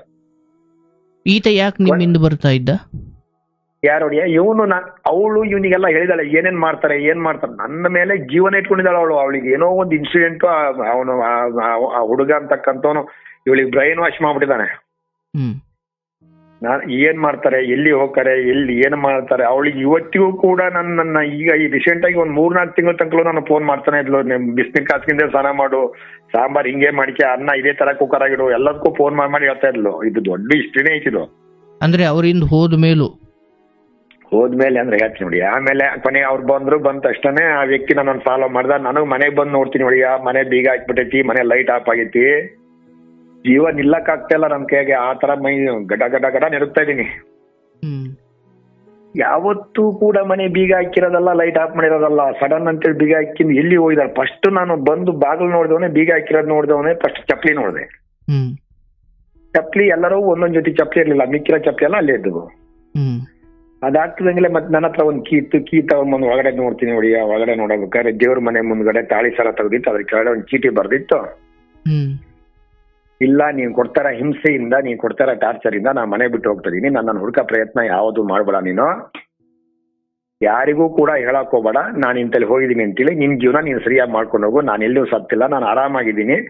ನೀನೇನಾದ್ರೂ ನೀನು ಟಾರ್ಚರ್ ಕೊಡ್ತಾ ಇರೋದು ಸುಳ್ಳು ಅಂತ ಹೌದಾದ್ರೆ, ನೀನು ಟಾರ್ಚರ್ ಕೊಡ್ತಾ ಇರ್ಲಿಲ್ಲ ನಂಗೆ ಅನ್ನೋದೇ ನಿನ್ನ ಮನ್ಸಿಗೆ ಬಂದ್ರೆ, ನಾವೊಂದು ಪರಮಾತ್ಮ ಆಂಜನೇಯ ಸ್ವಾಮಿ ಹತ್ರ ನಡ್ಕೋತೀನಿ ನೋಡಿಯ, ಅಲ್ಲಿ ಹೋಗಿ ಪ್ರಸಾದ ಕಟ್ಟು. ನೀ ಟಾರ್ಚರ್ ಕೊಟ್ಟದಕ್ಕೋಸ್ಕರನೇ ನಾ ಮನೆ ಬಿಟ್ಟು ಹೋಗಿದ್ದೀನಿ ಅಂತ ದೇವ್ರು ಹೇಳಿದ್ರೆ, ನೀನ್ ಮುಂದೆ ಜೀವನದ ಸಂತೋಷವಾಗಿರು ಅಂತೇಳಿ ಚೀಟಿ ಬರ್ದಿಟ್ಟು ಹೋಗಿದ್ಲು. ನಾನು ಆ ಚೀಟಿ ನೋಡಿದವನೇ ಕೈ ಕಾಲ ಏನೋ ಆಗ್ಲಿಲ್ಲ. ಏನ್ ಮಾಡೋದಪ್ಪ ಅಂದೆ. ಒಂದ್ 4-5 ಜನ ಸ್ನೇಹಿತರಿಗೆ ಫೋನ್ ಮಾಡಿದೆ, ಅವ್ರೆಲ್ಲ ಬಂದ್ರು, ಗಪ್ ಅಂತ ಹೋದ್ವು, ಸ್ಟೇಷನ್ ಕಂಪ್ಲೇಂಟ್ ಕೊಟ್ಟು ನೋಡಿ. ಕಂಪ್ಲೇಂಟ್ ಕೊಟ್ಟ ತಕ್ಷಣ ಪೊಲೀಸ್ನವರೆಲ್ಲ ಅವರು, ನಾವು ಈ ಸಿಟಿ ಒಳಗಿದಾವಲ್ಲ ಹಂಗೆ ಎಲ್ಲ ಪರಿಚಯ ಇದ್ರು. ಇಲ್ಲ ನೀ ಏನ್ ತಲೆ ಕೆಡ್ಸ್ಕೊಳ, ಅವ್ಳು ಸಾಯಕಂತೂ ಎಲ್ಲಿಗೂ ಹೋಗಿಲ್ಲ, ಅದ್ ಮ್ಯಾಟ್ರೇ ಬೇರೆ ಐತಿ, ಹೋಗೋ ನೋಡೋಣ ಅಂತ ಹೋದ್ರು. ಕೊನೆಗೆ ಬೆಳಗ್ಗೆ ಅಲ್ಲಿ ಇಲ್ಲಿ ನಿಮ್ಮ ಅಂತರದಲ್ಲ ಅರೆಸ್ಟ್ಮೆಂಟ್ ತಂದು, ಇಂಪ್ಲೇನ್ಸ್ ತಂದು FIR ಹಾಕಿಸ್ತೆ. ಬೆಳಗ್ಗೆ ಭಾನುವಾರ ಮಧ್ಯಾಹ್ನ ಹೋಗಿರೋದು ಇವರು, ಸೋಮವಾರ ಮಧ್ಯಾಹ್ನಕ್ಕೆ FIR ಮಾಡಿಸ್ತೆ ನಾನು. FIR ಮಾಡಿಸಿ 11 ದಿವಸ ಆತು ಒಡಿಯ ಅವ್ರು ಹುಡುಕಿ ಬರೋದು. 11 ದಿವಸ ಪೊಲೀಸ್ನವ್ರು ಹುಡುಕಿ ಬಂದು, ಅದೇ ಟೈಮಿಗೆ ಹುಬ್ಳಿಗೆ ಮೋದಿಜಿ ಬಂದಿದ್ದಾರೆ. ಮೋದಿಜಿ ಬಂದಾಗ ಇಲ್ಲಿ ಸ್ಟಾಪ್ ಅಷ್ಟು ಅಲ್ಲಿಗೆ ಹಾಕಿದಾರೆ ಪೊಲೀಸ್ ಸ್ಟಾಪ್. ಅದೇ ಟೈಮಿಗೆ ಬಂಕ್ಷನ್ ಜಾತ್ರೆ ಅಂತ ಒಂದು ನಡೆಯುತ್ತೆ ಇಲ್ಲಿ. ಆ ಜಾತ್ರೆಗೆ ಪೊಲೀಸರನ್ನ ಹಾಕಿದ್ರು, ಪೊಲೀಸರು ಯಾರು ಇರ್ಲಿಲ್ಲ. ಕೊನೆಗೆ ಅದೆಲ್ಲ ಆದ್ಮೇಲೆ ಲಾಸ್ಟಿಗೆ 9ನೇ ದಿವಸದ ಪೊಲೀಸರನ್ನ ನಮ್ಮ ಕೇಸ್ ಪೊಲೀಸರಿಗೆ ಕೊಟ್ಟರು. ಕಡೆಗೆ ನಾನೇ ಇಲ್ಲಿ ಮನೆ ಹತ್ರ ಒಂದು CCTV ಇತ್ತು, ಆ CCTV ಮೂಲಕ ಹೇಳಿದೆ ಈ ತರ CCTV ಇದೆ ಅಂತ. CCTV ಇವರು ಓಮಿನಿ ಒಳಗೆ ಹಚ್ಚಿಕೊಂಡು ಹೋಗಿರೋದು, ಆ ಓಮಿನಿ ಮೂಲಕ ಕಂಡು ಹಿಡಿದು ಕರ್ಕೊಂಡು ಬಂದ್ರು ಒಡಿಯ. ಬೆಳಗ್ಗೆ ದೇವಸ್ಥಾನಕ್ಕೆ 11 ದಿವಸ ನಿಮ್ಮ ಹತ್ರ ಹೇಳ್ತಕ್ಕಂಥದ್ದು, ನೀವು ದೇವರಿದ್ದಾಗೆ ನನ್ನ ಪಾಲಿಗೆ 11 ದಿವಸ 3 ಬಾಳೆಹಣ್ಣು 2 ಲೀಟರ್ ನೀರ್ಗ ಬದುಕಿದ್ವಿ. 11 ದಿವಸ 3 ಅಂದ್ರೆ ಇಷ್ಟು ದಿವಸನೂ ಪ್ರತಿ ಕ್ಷಣನೂ ಅಳುವೆ. ನಿಮ್ಮ ಕೈಯಾಗ ಮಾತ್ರ ಹಾಕಿದ್ಮೇಲೆ ನನಗೆ ಅಳು ಬರ್ತಾ ಇಲ್ಲ. ನಾನು ಏನನ್ ಕಳ್ಕೊಂಡಿದ್ನಲ್ಲ, ಆದ್ರೆ ಡಬ್ಬಲ್ ನಂಗೆ ಸಿಕ್ತು ಅಂತಕ್ಕಂಥ ಒಂದು ಆತ್ಮೀಯ ವಿಶ್ವಾಸ, ಆತ್ಮಕ್ಕೆ ಧೈರ್ಯ ಬಂತು ಇವಾಗ. ನನ್ನಂತ ಜೀವಗಳಿಗೆ, ಸಾವಿರಾರು ಜೀವಗಳಿಗೆ ಶಕ್ತಿಯಾಗಿ, ಸ್ಫೂರ್ತಿಯಾಗಿ, ಧೈರ್ಯ ತುಂಬಿರ್ತಕ್ಕಂಥ ಒಬ್ಬರ ಹತ್ರ ಮಾತಾಡ್ತಾ ಇದೀನಿ ನಾನು ಅಂತಕ್ಕಂಥ ಒಂದು ಹೆಮ್ಮೆ, ಅಳು ಅಂತಕ್ಕಂಥದ್ದು ನನ್ನಿಂದ ದೂರ ಆಯ್ತು. ನಿಮ್ಮ ಆತ್ಮಕ್ಕೆ ಶುಭವಾಗ್ಲಿ. ಅವಾಗ ಆಮೇಲೆ ಕರ್ಕೊಂಡ್ ಬಂದ್ರಿ 21ನೇ ತಾರೀಕಿಗೆ ಕರ್ಕೊಂಡ್ ಬಂದ್ರು. ಬೆಳಗ್ಗೆ 21ನೇ ತಾರೀಕು ಬೆಳಗ್ಗೆ ಕರ್ಕೊಂಡ್ ಬಂದಾಗ ಒಡಿಯ ನಿಜವಾಗ್ಲೂ ಕರ್ಕೊಂಡು ಬಂದ್ರ, ಆತನನ್ನು ಕರ್ಕೊಂಡು ಬಂದ್ರ. ಆತನನ್ನು ಕರ್ಕೊಂಡ್ ಬಂದ್ರು. ಹುಡುಗ ಒಡಿಯ, ಅವನು ಇನ್ನು 22 ವರ್ಷ ಹುಡುಗ. ಈಕೆಗಿಂತ ಚಿಕ್ಕವನು. ಈಕೆಗೆ 34 ವರ್ಷ, ಅವನಿಗೆ 22 ವರ್ಷ. ಕರ್ಕೊಂಡ್ ಬಂದ್ರು. ಕರ್ಕೊಂಡ್ ಬಂದ ತಕ್ಷಣ ಆಕೆ ಒಂದು ಆ ಸ್ಟೇಷನ್ ಒಳಗೆ ಒಂದು ಆಕೆ ಮಾಡ್ತಾ ಇರ್ತಕ್ಕಂಥ ಒಂದು ಅವತಾರ ನೋಡ್ಬಿಟ್ರೆ ಎಂತ ಶಂಡ ಆದ್ರೂ ಕೂಡ ಬಿಡಲ್ಲ ಆಕೆ. ನಾನು ಸ್ಟೇಷನ್ ಒಳಗೆ ಕತ್ತರಿಸಿ ಬಿಸಾಕಿ ಬಿಡ್ತಾನೆ ಅಂತ ಅವತಾರ ಮಾಡ್ತಾ ಇದ್ಲು. ಬಟ್ ನನ್ ಜೊತೆಗೆ ನಮ್ಮಪ್ಪ ಹನುಮಂತ ಇದ್ದ. ಅವನು ನನಗೆ ಯಾವುದೇ ರೀತಿ ತಾಳ್ಮೆಗೆ ಆಕೆ ಸ್ಟೇಷನಿಗೆ ಬಂದ ಮೂಮೆಂಟ್ ನನ್ನ ಕೈಯಲ್ಲಿ ನಿಲ್ಲಕ್ ಶಕ್ತಿ ಇಲ್ಲ. ನಾನು ಹಾಕೊಂಡಿರ್ತಕ್ಕಂಥ ಒಂದು ಮಂಕಿ ಕ್ಯಾಪನ್ನು ಹಿಡ್ಕೊಂಡು ನಿಂತಿರುವಾಗ ಶಕ್ತಿ ಇರಂಗಿಲ್ಲ. ಆ ತರ ಆಗ್ಬಿಟ್ಟಿದೀನಿ ಊಟ ತಿಂಡಿ ಬಿಟ್ಟು. ಆಮೇಲೆ ಬಂದ್ಲು ಆಕೆ ಅವತಾರ, ಆಕೆ ಆಕ್ಷನ್ ಎಲ್ಲ ನೋಡಿ ನನಗೆ ಜೀವ ಗಡ ಗಡ ಗಡ ನಿರ್ಗಾಕ ಬಿಡ್ತು. ಮಕ್ಕಳು ಬಂದ ತಕ್ಷಣ ಬರಿಗಿಡ್ಕೊಂಡೆ ಮಕ್ಕಳನ್ನಿಬ್ರನ್ನು. ನನಗೆ ಈ ಸ್ವರ್ಗ ಸಿಕ್ತಂಗೆ ಆಗ್ಬಿಡ್ತು. ನಾನು ಮಕ್ಕಳ ನೋಡಿದ ತಕ್ಷಣ ನನ್ನ ತಲೆ ಒಳಗಿದ್ದೇನು, ನನ್ನ ಹೆಂಡತಿ ಮಕ್ಕಳನ್ನ ಯಾವ ಉದ್ದೇಶಕ್ಕೋಸ್ಕರ ಹೋಗಿದ್ದಾರೆ ಇವರು ಅಂತಕ್ಕಂಥ ಗೊತ್ತಿಲ್ಲ. ಅದನ್ನ ತಿಳ್ಕೊಂಡು ಅವ್ರ ಮಕ್ಕ ನೋಡ್ಕೊಂಡ್ಲೆ ಪ್ರಾಣ ಹೋದ್ರು ಒಡ್ಡಿಲ್ಲ ನಂದು ಅಂತಕ್ಕಂಥ ನಿರ್ಧಾರ. ಅಂದ್ರೆ ಆ ಪತ್ರದಲ್ಲೂ ಕೂಡ ನಿಮಗೆ ಎಷ್ಟು ಸ್ಪಷ್ಟತೆ ಸಿಕ್ಕಿರ್ಲಿಲ್ಲ? ಇಲ್ಲ, ಸ್ಪಷ್ಟತೆ ಸಿಗೋದಕ್ಕೆ ಆ ತರದ್ದು ಯಾವುದೇ ರೀತಿ ಒಂದು ಇದು ನಡೆದಿರ್ಲಿಲ್ಲ ನಮ್ಮ ಜೀವನದಲ್ಲಿ. ಅಂದ್ರೆ ಟಾರ್ಚರ್ ಅಂತ ಅವ್ರು ಸುಮ್ನೆ ಹೋಗ್ಲಿಕ್ಕೆ ಒಂದು ನೆಪ ಅಷ್ಟೇ.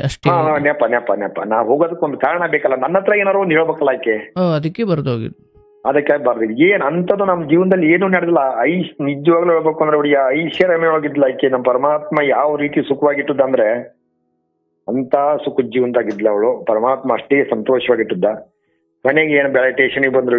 ಸ್ಟೇಷನಿಗೆ ಬಂದ ತಕ್ಷಣ ಯಾರೋ ದೇವ್ರ ರೂಪದಾಗೆ ಒಬ್ರು ಲಾಯರ್ ಬಂದ್ರು. ಆ ಲಾಯರ್ ಬಂದು ನಂಗೆ ಎಲ್ಲಾ ರೀತಿ ಸಪೋರ್ಟ್ ಮಾಡಿದ್ರು. ಕಡೆಗೆ ಇಲ್ಲ ಅವಳನ್ನ ಬಿಟ್ಬಿಡು ಇಲ್ಲಿ ಅಂತ ಹೇಳಿದ್ರು. ಸ್ಟೇಷನ್ ಆಗಿರೋರು ಎಲ್ಲರೂ ಬಿಟ್ಬಿಡು, ಇವಳನ್ನ ನಿನ್ನ ಜೊತೆ ಕರ್ಕೊಂಡು ಹೋಗಕ್ಕೆ ಯಾವುದೇ ರೀತಿ ಯೋಗ್ಯತೆ ಎಲ್ಲ, ಇಲ್ಲೇ ಬಿಟ್ಟು ಹೋಗ್ಬಿಡು, ಮಕ್ಕಳ ಮೇಲೆ ಕರ್ಕೊಂಡು ಹೋಗು ಅಂದ್ರು. ಮಗನಿಗೆ 8 ವರ್ಷ, ಮಗಳಿಗೆ 12 ವರ್ಷ. ಕೊನೆಗೆ ಇರ್ಲಿ, ಏನೋ ನಾನು ಹಣೆ ಬಾರ್ದಾಗಿ ನಾನೇ ಅಂತದೊಂದು ತಪ್ಪು ಮಾಡಿದ್ರೆ ಅವಳು ನನಗೆ ಈ ಶಿಕ್ಷೆ ಕೊಡ್ತಿದ್ಲ, ಏನೋ ಕ್ಷಮಿಸಿ ನನ್ನ ಮನೆ ಕರ್ಕೊಂಡು ಹೋಗ್ತಿದ್ಲಲ್ಲ.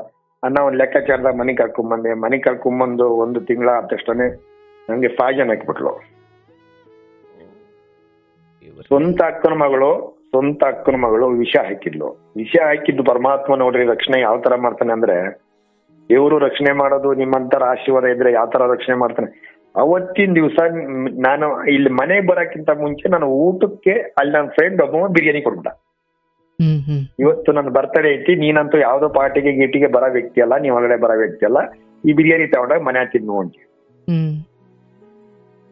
ಅವಳು ಅದನ್ನೆಲ್ಲ ಒಪ್ಕೊಂಡ್ಲು. ಹೊಡಿಯ ನಾನು 5 ಜನ ವಿಷ ಹಾಕಕ್ಕೆ ಅವನೇ ಹೇಳಿದ್ದ, ನಿನ್ನನ್ನು ಸಾಯಿಸಿ ಅದನ್ನೆಲ್ಲ ಅನುಭವಿಸೋಣ ಅಂತ ಎಲ್ಲದನ್ನು ಒಪ್ಪಿಸ್ತೆ. ಆಮೇಲೆ ಬಂಗಾರ ಕದ್ದಿರೋದು, ದುಡ್ಡು ಕದ್ದವನಿಗೆ ಕೊಟ್ಟಿರೋದು, ಟ್ರ್ಯಾಕ್ಟರ್ ಕೊಡಿಸಿರೋದು, ಅಲ್ಲ 8.5 ಲಕ್ಷ ಕೊಟ್ಟು ಟ್ರ್ಯಾಕ್ಟರ್ ಕೊಡಿಸಿದ್ದಾರೆ. ನಿಮ್ ಫ್ರೆಂಡು ಊಟ ಕೊಡ್ಸಿದ್ರಲ್ಲ, ಅದು ನೀವು ಮನೆಗೆ ತಗೊಂಡು ಬಂದ್ರ ಏನಾಯ್ತಲ್ಲ? ನನ್ ಮನೆಗೆ ತಗೊಂಡ್ಬಂದೆ. ಮನೆಗೆ ಅಂದ್ರೆ ನಾ ಸ್ನಾನ ಮಾಡಿದೆ, ಬೆಳಗ್ಗೆ ಸಂಜೆ ಸ್ನಾನ ಮಾಡಿದೆ, ಬೆಳಗ್ಗೆ ತಿಂಡಿ ತಿನ್ನಲ್ಲ, ಸಾಯಂಕಾಲ ಊಟ ಮಾಡಲ್ಲ. ಮನೆಗೆ ಬಂದೆ, ಸ್ನಾನ ಮಾಡಿದ ತಕ್ಷಣ ಅವಳು ಮಟನ್ ಬಿರಿಯಾನಿ ತಿನ್ನಲ್ಲ, ಮಟನ್ ಐಟಮ್ ತಿನ್ನಲ್ಲ ಅವಳು. ಕೊನೆಗೆ ಬಂದವನೇ ನಾನು ಸ್ನಾನ ಮಾಡಿದ ತಕ್ಷಣ ಬಿರಿಯಾನಿ ಹಾಕಿದ್ನ ಅಂತ ಗೊತ್ತಿಲ್ಲ, ತಗೊಂಡ್ ಬಂದೆ, ಕವರ್ ಇಟ್ಟೆ. ಬಹಳ ಅನನ್ಯವಾದ ಜೀವನ, ಅಷ್ಟು ಸುಂದರವಾಗಿರ್ತಕ್ಕಂಥ ಸಂಸಾರ ನಂದು. ಬಿರಿಯಾನಿ ಇಟ್ಟೆ. ಅವಳು ಯಾಕಂದ್ರೆ ಈ ಒಂದು ಫೀಲಿಂಗ್ ನಾಗೆ ಈ ಮನೆ ಕಡೆ ಏನ್ ಆಗ್ತೈತಿ ಅಂತಕ್ಕಂಥದ್ದು ಗಮನಿಸ್ತಾನೆ ಇಲ್ಲ ಅವಳು. ಆ ರೀತಿ ಒಂದು ಪೊಸಿಷನ್ಗೆ ಹೋಗ್ಬಿಟ್ಟಿಲ್ಲ. ಕಡೆ ಬಿರಿಯಾನಿ ಇಟ್ಟು ಅವಳನ್ನ ಕರ್ಕೊ ಬಂದ್ಮೇಲೂ ಕೂಡ ಮುಂಚೆ ಯಾವ ತರ ಜೀವನ ಇತ್ತಲ್ಲ ಅದಕ್ಕಿಂತಲೂ ಹೆಚ್ಚಿಗೆ ಪ್ರೀತಿ ಮಾಡಾಕ್ತದೆ ಮತ್ತೆ ನಾನು. ಅಲ್ಲ, ವಿಷ ಹಾಕಿದ್ಯಾ ಯಾವಾಗ? ಅವತ್ತಿನ ದಿವಸನೇ, ಬಿರಿಯಾನಿ ತಂದ ದಿವಸನೇ. ಅಂದ್ರೆ ನೀವು ಬಿರಿಯಾನಿ ತಂದ ದಿವಸ ಹೆಂಗೈತಿ ಅಂದ್ರೆ, ಅದು ನಾನ್ ಸ್ನಾನಕ್ಕೆ ಹೋದ ತಕ್ಷಣ ಬಿರಿಯಾನಿ ಇಟ್ಟ ತಕ್ಷಣ ಸುಮ್ಮನೆ ಸೈಲೆಂಟ್ ಆಗಿ ಅವಳನ್ನ ಕರೆದೆ, ಬಾ ಮಗ ಊಟ ಮಾಡಂತೆ ಅಂತ ಹೇಳಿದೆ. ಇಲ್ಲ, ನಂದು ಊಟ ಆಗೈತಿ, ನೀ ಮಾಡು ಅಂತ. ಸರಿ ಅಂದೆ. ನನ್ನ ಪಾಡಿ ನಾ ಬಿರಿಯಾನಿ ತಿಂದೆ.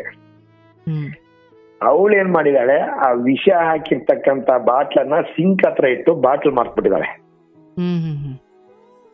ಆ ಪಾಯ್ಜನನ್ನ ಹಾಕಿರ್ತಕ್ಕಂಥ ಅದ್ರಾಗ ಬೇರೆ ಮಕ್ಕಳು ಯಾರು ತಿಂದಿರ್ತಕ್ಕಂಥ ಪದಾರ್ಥನೇ ಅವತ್ತು ವಿಶೇಷವಾಗಿ ಮಾಡಿಟ್ಟಿದ್ದಾಳೆ. ಮಕ್ಕಳು ಯಾರು ತಿನ್ನಲ್ಲ ಹಾಲಿನ ಮಾಡಿರ್ತಕ್ಕಂಥ ಪದಾರ್ಥನ. ಅವತ್ತೇ ವಿಶೇಷವಾಗಿ ಆ ಹಾಲನ್ನು ಒಡಿಸಿ ಗಿನ್ನ ತರ ಮಾಡಿಲ್ಲ ಅವತ್ತು. ಅದನ್ನ ಮನ್ಯಾಗ ಯಾರು ತಿನ್ನಲ್ಲ, ಅದನ್ನ ಮಾಡಿಟ್ಟಿದ್ದಾಳೆ. ಅಂದ್ರೆ ಅದ್ ನಿಮಗೆ ಅಂತಲೇ? ನನಗೆ ಅಂತಲೇ ಮಾಡಿಟ್ಟಿರೋದು. ನನಗೆ ಅದು ಬಹಳ ಇಷ್ಟ. ಅಂದ್ರೆ ಅದಕ್ಕೆ ವಿಷ ಹಾಕಿರೋದಾ? ಅದಕ್ಕೆ ವಿಷ ಹಾಕಿದಾಳೆ. ವಿಷ ಹಾಕಿರೋದನ್ನ ಚೆಕ್ ಮಾಡಿಸಿ ಲ್ಯಾಬಿಗೆ ತಗೊಂಡೋಗಿ ಚೆಕ್ ಮಾಡಿಸಾತ್. ನನಗೆ ಹೆಂಗೆ ಅಂತ ಹೇಳಿದ್ರೆ, ಈ ಸಿಂಕ್ ಹತ್ರ ಅವಳು ಕೈ ತೊಳೆಯಬೇಕಾರೆ ಆ ಬಾಟ್ಲನ್ನ ಸೈಡಲ್ಲಿ ಮರ್ತು ಹಂಗೆ ಇಟ್ಬಿಟ್ಟಿದ್ದಾಳೆ. ನಾನು ಆ ಬಾಟ್ಲ್ ನೋಡಿದ ತಕ್ಷಣ ನಂಗೆ ಡೌಟ್ ಬಂತು. ಬಾಟ್ಲಿ ಅಂತ ಮಾಡಲಿಲ್ಲ, ಸುಮ್ಮನೆ ಸೈಲೆಂಟ್, ಸುಮ್ಮನೆ ಒಂದು ಪೇಪರ್ನ ಮುಳಿಸ್ತೇ ತಗೊಂಡಾಗ ಗಾಡಾಜ್ ಹೋಗಿಟ್ಟು ಸುಮ್ಮನೆ ಏನು ಉಸಿಬಿಡಾಕೊಳ್ಳಿಲ್ಲ, ಸುಮ್ಮನೆ ಮಲಗಿಬಿಟ್ಟೆ ನಾನು. ಆಮೇಲೆ ಆ ಗಿನ್ನ ನನಗೆ ತಿನ್ನಿಸ್ಲೇಬೇಕು, ಅವಳ ತಲೆ ಒಳಗೆ ಇರ್ತಕ್ಕಂಥ ವಿಚಾರ ತಿನ್ನಿಸ್ಲೇಬೇಕು ನಿನಗೆ ಅಂತಾರ. ಬೆಳಗ್ಗೆ ಏನಾದ್ರು ತಿಂತಾನೆ ಅಂತೇಳಿ ಬೆಳಗ್ಗೆ ಎದ್ದ ತಕ್ಷಣ ರೊಟ್ಟಿ ಮಾಡ್ತೀನಿ, ರೊಟ್ಟಿಗೆ ಗಿನ್ನ ಬಹಳ ಚಲಾಗೈತೆ. ಸರಿ ನೋಡಂತಾರೆ ಅಂತ ಹೇಳಿದೆ. ಸುಮ್ಮನೆ ಇವಳಿಗೆಲ್ಲ ಬೇರೆ ಒಂದು ಕೆಲಸ ಇತ್ತು, ಆ ಕೆಲ್ಸಕ್ಕೆ ಹೋಗು ಅಂತ ಹೇಳಿದೆ. ಅವಳು ಮಾಡಿರ್ತಕ್ಕಂಥ ಗಿನ್ನನ ಸ್ವಲ್ಪ ಕವರಿಗೆ ಹಾಕೊಂಡೆ ನಾನು. ಕವರಿಗೆ ಹಾಕೊಂಡು ನಾನು ಮಾರ್ಕೆಟಿಗೆ ಹೋಗ್ಬೇಕಲ್ಲ ಐಟಮ್ ತರೋದಕ್ಕೆ, ಸೀದಾ ಲ್ಯಾಬಿಗೆ ಹೋದೆ. ನನ್ನ ಫ್ರೆಂಡ್ ಒಬ್ಬ ಚಂದ್ರಶೇಖರ್ ಅಂತ ಇದ್ರೆ ಅವ್ರ ಹತ್ರ, ಅಣ್ಣ ಇದೊಂದು ಚೆಕ್ ಮಾಡಿ ರಿಪೋರ್ಟ್ ಕೊಡು ಅಂತ ಹೇಳಿದೆ. 100ಕ್ಕೆ 100 ಪಕ್ಕ 5 ಜನ ಹಾಕಿದಾರಂತ ರಿಪೋರ್ಟ್ ಬಂತು. ರಿಪೋರ್ಟ್ ಬಂದ ತಕ್ಷಣ ನಾನು ಇವಳಿಗೆ ಏನೂ ಕೇಳಿಲ್ಲ. ಅವಳಿಗೆ ಶಿಸ್ತ ಮನೆಗೆ ಬಂದ ತಕ್ಷಣ, ಇಲ್ಲ ಮಗ ಇವತ್ತು ಅಂಗಡಿ ಹೋಗಲ್ಲ. ಅವಾಗ್ಲೂ ಮಗನೇ, ಇಲ್ಲ ಮಗ ಇವತ್ತು ಅಂಗಡಿ ಹೋಗಲ್ಲ, ನಾನು ಒಂಚೂರು ಅಪ್ಪಾಜಿ ನಾನು ಹನುಮಪ್ಪಗೆ ಅಪ್ಪಾಜಿ ಅಂತೀನಿ, ಅಪ್ಪಾಜಿ ದೇವಸ್ಥಾನಕ್ಕೆ ಹೋಗಿ ಬರ್ತೀನಿ ನಾನು ಅಂತ ಅಂದೆ. ಸೀದಾ ನಾನು ಬಟ್ಟೆ ಹಾಕೊಂಡೆ, ಸ್ನಾನ ಮಾಡ್ಕೊಂಡೆ, ದೇವಸ್ಥಾನಕ್ಕೆ ಹೋದೆ. ದೇವಸ್ಥಾನಕ್ಕೆ ಹೋಗಿ ಅಲ್ಲಿ ಹೂ ಪ್ರಸಾದ ಆಗುತ್ತೆ. ಅವನ ಹತ್ರ ಪ್ರಸಾದ ಕೇಳಿದೆ, ಪರಮಾತ್ಮ ಇಂಥ ಒಂದು ಪರಿಸ್ಥಿತಿ ನಡೀತೈತಿ, ಹೆಂಗೆ ಮುಂದೆ ಇವಳನ್ನ ಇಟ್ಕೊಂಡು ಜೀವನ ಮಾಡ್ಲೋ ಅಥವಾ ಇವಳನ್ನ ಕೈ ಬಿಟ್ಟು ಬಿಡ್ಲೋ ಅಂತ ಕೇಳಿದೆ. ಇಲ್ಲ, ಅವಳನ್ನ ಕೈ ಬಿಡ್ಬೇಕು, ಅವಳನ್ನ ಇಟ್ಕೊಂಡ್ರೆ ನಿನ್ ಜೀವಕ್ಕೆ ಬಹಳ ದೊಡ್ಡ ಗಂಡಾಂತರ ಐತಿ ಅಂತ ಪರಮಾತ್ಮ ಪ್ರಸಾದ ಕೊಟ್ಟ. ಅಲ್ಲಿ ದೇವಸ್ಥಾನದಾಗಿರ್ತಕ್ಕಂಥ ಭಟ್ರು ಗಿಟ್ರು ನಂಗೆ ಬಹಳ ಪರಿಚಯ. ಒಂದು 28 ವರ್ಷದಿಂದ ಅಲ್ಲೇ ನಡ್ಕೋತಿದ್ದೀನಿ ನಾನು. ಹಂಗಾಗಿ ಇಲ್ಲ, ಅವಳನ್ನ ಕೈ ಬಿಡ್ಬೇಕು, ನಿನ್ ಜೀವಕ್ಕೆ ದೊಡ್ಡ ಗಂಡಾಂತರ ಐತಿ, ಅವಳನ್ನ ಕೈ ಬಿಡು ಅಂತೇಳಿ ಪರಮಾತ್ಮ ಪ್ರಸಾದ ಕೊಟ್ಟ. ಎಂತೆಲ್ಲ ಒಡೆಯ ಶಿಸ್ತಾಗ ಅಲ್ಲಿಂದ ಬಂದ ತಕ್ಷಣ, ನೋಡ್ ಮಗ ಇಷ್ಟು ದಿವಸ ಏನಾತೋ ಬಿಟ್ಟೋ ಗೊತ್ತಿಲ್ಲ, ನನ್ಗಂತೂ ಗೊತ್ತಿಲ್ಲ, ನೀನು ಹೊಂದಿಕೆಂದು ಇನ್ನು ಮುಂದೆ ಜೀವನ ಮಾಡ್ಕೊಂಡು ಹೋಗ್ತೀನಿ ಅಂದ್ರೆ ನೀನು ಏನೇ ತಪ್ಪು ಮಾಡಿದ್ರು ಕೂಡ ಅದ್ ನನ್ನ ಮನ್ಸೊಳಗೆ ಇಟ್ಕೊಳ್ಳಲ್ಲ, ಮುಂದಿನ ಜೀವನ ಕೊಡ್ತೀನಿ. ಇಲ್ಲಪ್ಪ, ನೀನು ಮತ್ತು ಅದೇ ಒಂದು ಕೆಟ್ಟ ಆಲೋಚನೆ ಇದ್ಕೊಂಡು ನೀನು ಅದೇ ರೀತಿಯ ಒಂದು ದಾರಿಯಲ್ಲೇ ಹೋಗ್ತೀನಿ ಅನ್ನೋದಾದ್ರೆ, ಇಲ್ಲಿ ನಾಳೆ ನೀನ್ ನನ್ನನ್ನು ಸಾಯಿಸ್ಬೋದು ಅಥವಾ ಮಕ್ಕಳು ನೀನು ವಿಷ ಹಾಕಿದಿ ಅಂತ ನಾ ಹೇಳಕ್ ಹೋಲಿಲ್ಲ. ಅಂದ್ರೆ ವಿಷಯದ ಇನ್ನೂ ಹೇಳಿಲ್ಲ. ನನ್ನನ್ನು ನೀನ್ ಸಾಯಿಸ್ಬೋದು ಅಥವಾ ನಾಳೆ ಮಕ್ಕಳನ್ನ ಸಾಯಿಸ್ಬೋದು ಅಥವಾ ನೀನೇ ಏನಾದ್ರು ಸುಶೇರ್ ಮಾಡ್ಕೋಬಹುದು. ನಿನ್ನ ಮನಸ್ಸಲ್ಲಿ ಏನೈತಿ ಅಂತ ನನ್ಗೆ ಗೊತ್ತಿಲ್ಲ. ನೀನೇನಾದ್ರೂ ಅವನ ಜೊತೆಗೆ ಹೋಗ್ತೀನಿ ನಾನು ಅಂತಕ್ಕಂತ ವಿಚಾರ ಇದ್ರೆ ಸಂತೋಷವಾಗಿ ಅವನ ಜೊತೆ ಕಳಿಸ್ಕೊಡ್ತೀನಿ, ಏನು ಅಂತ ವಿಚಾರ ತಿಳಿಸ್ದಂಗೆ ಅಂತ ಹೇಳಿದೆ. ಅವಾಗ ಇಲ್ಲ ಮಾಮ ನೀವು ಹೊಡೆಯಲ್ಲ ಅಂತ ಹೇಳಿ ನಾ ಹೇಳ್ತೀನಿ ಅಂದ. ಅಯ್ಯೋ ನಾನ್ ಯಾಕಮ್ಮ ನಿನ್ನ ಹೊಡಿಲಿ, ನಿನ್ನ ಜೀವಕ್ಕಿಂತ ಹೆಚ್ಚು ಪ್ರೀತಿ ಮಾಡ್ತಾ ಇದೀನಿ, ನಿನ್ನನ್ನು ಯಾಕೆ ಹೊಡಿಲ್ಲ ನಾನು, ನಿನ್ನನ್ನು ಹೊಡೆಯೋದಾದ್ರೆ ಇಷ್ಟವಾಗಿ ನಾನು ಹೊಡೆದ್ಬಿಡ್ತಿದ್ದೆ, ಹೊಡಿಯಲ್ಲ ಹೇಳ ಮಗ ಅಂತ ಹೇಳಿದೆ. ಇಲ್ಲ ಮಾಮ ನಾನು ಅವನ ಜೊತೆಗೆ ಹೋಗ್ತೀನಿ, ಆದ್ರೆ ಅವ್ನ ಮಿಂಡ್ರಿ ಮಗ ಸ್ವಿಚ್ ಆಫ್ ಮಾಡಿದಾನ ಫೋನ್, ಇದೇ ಪದ ಬಳಸ್ಲಿ ಅವಳು ಮಿಂಡ್ರಿ ಮಗ ಅಂದ್ಲು. ಮಿಂಡ್ರಿ ಮಗ ಮೊಬೈಲ್ ಸ್ವಿಚ್ ಆಫ್ ಮಾಡಿದಾನೆ ಮಾಮ. ಸರಿ ಮಗ ಎಲ್ಲಿ ಸಿಗ್ತಾನವ? ಸಿದ್ದಾಪುರದಲ್ಲಿ ಸಿಗ್ತಾನೆ, ಶಿರ್ಸಿ ಸಿದ್ದಾಪುರದಲ್ಲಿ ಸಿಗ್ತಾನೆ ಅಂತ ಹೇಳಿದ್ಲು. ಸರಿ ಹೋಗೋಣ ಹಂಗಾರೆ, ಅಲ್ಲಿ ಕರ್ಕೊಂಡು ಹೋಗಮ್ಮ ನನ್ನ, ಅವನ ಹತ್ರ ಮೊಬೈಲ್ ನಂಬರ್ ತರ್ಬೇಕು ನಾನು, ಮೊಬೈಲ್ ಸ್ವಿಚ್ ಆಫ್ ಮಾಡಿದಾನೆ. ಸರಿ ಮಗ ಹೋಗೋಣ, ಎಷ್ಟು ಗಂಟೆಗೆ ಅವ್ರು ಸಿಗ್ತಾನೆ? ಬೆಳಗ್ಗೆ 3:30 ಇಲ್ಲಿಂದ ಹೊಂಡಾನ ಮಾಮ. 3:30 ಹೋದ್ರೆ ಇಲ್ಲಿಂದ ಕರೆಕ್ಟ್ ಆಗಿ ಅವನು 9 ಗಂಟೆಗೆ ಅಲ್ಲಿ ಬರ್ತಾನೆ. ಇಲ್ಲಿಂದ ಸುಮಾರು ಒಂದು 60-70 ಕಿಲೋಮೀಟರ್ ಹೋಗ್ಬೇಕು ಅಲ್ಲಿ ನಾನು. 8-9 ಗಂಟೆಗೆ ಬರ್ತಾನೆ, ಅಲ್ಲಿ ಹಿಡಿತೀನಿ ನಾನು ಅಂತ. ಅದಕ್ಕೆ ಎಲ್ಲಾ ರೀತಿಯ ಒಡೆಯ ಪ್ರತಿ ಒಂದು ಸಪೋರ್ಟ್ ಮಾಡಿದೀನಿ. ಅವ್ನು ಇಂತಲ್ಲೇ ಬರ್ತದಾನೆ, ಹಿಂಗೆ ಬರ್ತದೆ, ಇಲ್ಲಿ ಹಿಡಿ ಅಂತೇಳಿ. ಅವಳ ಕೈ ಒಂದು ಮೊಬೈಲು, ನನ್ನ ಕೈ ಒಂದು ಮೊಬೈಲು. ನಾನು ಅವ್ನ ಎದ್ರಿ ಅವನಿಗೆ ಕಾಣಿಸ್ಕೋದಿದ್ದಂಗೆ ಇವಳನ್ನ ರೋಡಲ್ಲಿ ಬಿಟ್ಟು ಏನೇನೋ ಮಾಡಿ ಅವನ ಕೈ ಹಿಡಿಸಿ, ಅವನ ಮನೆ ಮೊಬೈಲ್ ಅವನ ಕೈ ಕೊಡಿಸಿ, ಅವನ ಮನೆ ನಂಬರ್ ಕೊಡಿಸಿ, ತಿರ್ಗಾ ಮನೆ ಕರ್ಕೊ ಬಂದು ಕುಂಡ್ರಿಸ್ಕೊಂಡು ಪ್ರೀತಿಯಿಂದ ಬುದ್ಧಿ ಹೇಳಿದೆ. ನೋಡ್ ಮಗ, ಇಷ್ಟು ದಿವಸದ ಜೀವನ ಪರಮಾತ್ಮನ ಇಚ್ಛೆ ಇತ್ತು, ನಡೆದು ಹೋತು. ಇನ್ನು ಮುಂದಿನ ಜೀವನ ನೀ ಅವನ ಜೊತೆಗೆ ಬದುಕಬೇಕು ಅನ್ನೋ ಒಂದು ಉದ್ದೇಶ ಇರೋದ್ರಿಂದ ನನಗೂ ಒಂದು ಕ್ಲಿಯರೆನ್ಸ್ ಬೇಕು, ನಿನ್ಗೂ ಒಂದು ಕ್ಲಿಯರೆನ್ಸ್ ಬೇಕು ಮಗ, ಡೈವರ್ಸಿಗೆ ಹಾಕ್ಬಿಡ್ತೀನಿ ನಾನು ಅಂತ ಹೇಳಿದೆ. ಸರಿ ಹಾಗಾದ್ರೆ ಡೈವರ್ಸಿ ಹಾಕ್ತೀನಿ. ಅವಳಿಗೆ ಡೈವರ್ಸ್ ಅಂದ್ರೆ ಏನು ಅಂತಲೇ ಗೊತ್ತಿಲ್ಲ. ಸರಿ ಮಾಮ ಡೈವರ್ಸಿ ಹಾಕು ಅಂದ್ಲು. ಸೀದಾ ಒಬ್ಬರು ಲಾಯರ್ನ ಕಾಂಟ್ಯಾಕ್ಟ್ ಮಾಡಿದೆ. ಲಾಯರ್ನ ಕಾಂಟ್ಯಾಕ್ಟ್ ಮಾಡಿ, ಇಲ್ಲ ಹೊಡಿಯ ಹಿಂಗ್ ಹೊಂದಾಣಿಕೆ ಬರ್ತಲ್ಲ, ನನಗೆ ಅವಳನ್ನು ಹೊಡಿಯಕ್ಕೆ ಸಾಯಿಸಕ್ಕೆ ನನ್ಗೆ ಇಷ್ಟ ಇಲ್ಲ, ನಂಗೆ ಹೊಡಿಯೋದು ಸಾಯಿಸೋದು ಲೆಕ್ಕದ್ದೇ ಅಲ್ಲ, ಅದು ಯಾವ್ದನ್ನು ಮಾಡಕ್ ನಂಗೆ ಇಷ್ಟ ಇಲ್ಲ. ಹಂಗೆ ಅಂತ ಅವನು ಬಲಾತ್ಕಾರವಾಗಿ ಅವಳನ್ನ ನನ್ನ ಜೀವನದಲ್ಲಿ ಇಟ್ಕೊಂಡು ಅವಳ ಜೊತೆ ಬದುಕಾಕು ನಂಗೆ ಇಷ್ಟ ಇಲ್ಲ, ಡೈವರ್ಸಿಗೆ ಅಪ್ಲೈ ಮಾಡಿ ಅಂತ ಹೇಳಿದೆ. ಡೈವರ್ಸಿಗೆ ಅಪ್ಲೈ ಮಾಡಿಸಿ ಡೈವರ್ಸಿ ಹಾಕಿದೆ. ಡೈವರ್ಸಿ ಹಾಕಿದ ತಕ್ಷಣ ಅವನು ಕಿತ್ತೋದ್ ನನ್ನ ಮಗ. ಇಲ್ಲ ನಿನ್ಗೆ ಎಲ್ಲಾ ರೀತಿ ಸಹಾಯ ಮಾಡ್ತೀನಿ, ನಾನು ಕರ್ಕೊಂಡು ಹೋಗ್ತೀನಿ, ಡೈವರ್ಸಿಗೆ ಹಾಕು ಫಸ್ಟ್ ಅಂತ ಹೇಳಿದ. ಅವ್ನ ಕಡೆ ಮತ್ತೆ ಮೊಬೈಲ್ ಸ್ವಿಚ್ ಆಫ್ ಮಾಡ್ಬಿಟ್ಟ. ಮೊಬೈಲ್ ಸ್ವಿಚ್ ಆಫ್ ಮಾಡಿದ ತಕ್ಷಣ ಮಗ ಏನ್ ಮಾಡ್ತೀಯವ ಅಂತ. ಅವಾಗ್ಲೂ ಮಗನೇ ಏನ್ ಮಾಡ್ತೀಯ ಮಗ? ಇಲ್ಲ ನಮ್ಮ ಮನ್ಯಾಗ ಇರೋದೇ ಇಲ್ಲ, ಬಿಲ್ಕುಲ್ ನಾ ಇರಲ್ಲ ಅಂತ ಬ್ಯಾಗಿಗೆಲ್ಲ ಬಟ್ಟೆ ತುಂಬ್ಕೊಂಡು ಪ್ಯಾಕ್ ಮಾಡ್ಕೊಂಡ್ಲು. ಎಲ್ಲಿ ಹೋಗ್ತೀಯ? ಹೋಗೋದಾದ್ರೆ ಇಂತಲ್ಲಿ ಹೋಗ್ತೀನಿ ಅಂತ ಹೇಳ್ಯಾರೋ ಹೋಗು ಅಂತ ಹೇಳಿದೆ. ಇಲ್ಲ ನಾ ಎಲ್ಲಾರು ಹೋಗ್ತೀನಿ, ನಾ ಹಾಳಾಗಿ ಹೋಗ್ತೀನಿ. ಹಂಗಾರ ಒಂದ್ ಕೆಲಸ ಮಾಡಿ, ಎಲ್ಲಿಗೂ ಹೋಗ್ಬೇಡ, ಯಾಕಂದ್ರೆ ಸಂಬಂಧಿಕರು ಯಾರು ಇಲ್ಲ. ಮನೆ ಒಂದ್ ಕೆಲಸ ಮಾಡ ಮಗ, ನಿನ್ನ ನಾವು ಬಂದು ಕರ್ಕೊಂಡು ಹೋಗಲ್ ತನಕಲೂ ಕೂಡ ನಿನ್ಗೊಂದು ಹೆಲ್ಪ್ ಮಾಡಬಲ್ಲೆ ನಾನು. ತಗೊಂಡೋಗಿ PG ಒಳಗೆ ಇಡ್ತೀನಿ, ನೀ ಬರೀ ಅಲ್ಲಿ ಊಟ ತಿಂಡಿ ಮಾಡ್ಕೊಂಡು ಆರಾಮಾಗಿರು. ನೀನು 10 ವರ್ಷ ಇರು. ನಿನ್ನ ಮನಸ್ಸು ಚೇಂಜ್ ಆಗಿ ಇಲ್ಲ ಮಾಮ ನಿನ್ ಜೊತೆಗೆ ಬರ್ತೀನಿ ಅಂದ್ರೆ ಬಾ, ಇಲ್ಲ ಅವನ ಜೊತೆಗೆ ಹೋಗ್ತೀನಿ, ನಾನು ಸಂತೋಷವಾಗಿ ಕಳಿಸ್ಕೊಡ್ತೀನಿ, ಡೈವರ್ಸ್ ಕೊಡ್ಸಿ ನಿನ್ಗೆ ಆರಾಮಾಗಿ ನೀವು ಹೋಗು ಅಂತ ಹೇಳಿದೆ. ಕರ್ಕೊಂಡೋಗಿ PG ಒಳಗೆ ಇಟ್ಟೆ. ಬಿಡಿಯ 4 ತಿಂಗಳ PG ಒಳಗಿದ್ಲು. ಫೀಜಿಗೆ ದುಡ್ಡೆಲ್ಲ ನಾನೇ ಕಟ್ತಾ ಇದ್ದೆ. ಮಕ್ಳು ಯಾರ ಜೊತೆ ಇದ್ರು? ಮಗನ್ ನನ್ನ ಜೊತೆಲೆ ಇಟ್ಕೊಂಡೆ. ಮಗನ್ನ PG ಒಳಗೆ ಹಾಕಾಗಲ್ಲ. ಮಗಳು ಸಾಯಿಸ್ಬಿಟ್ಲು. ಯಾಕೆ?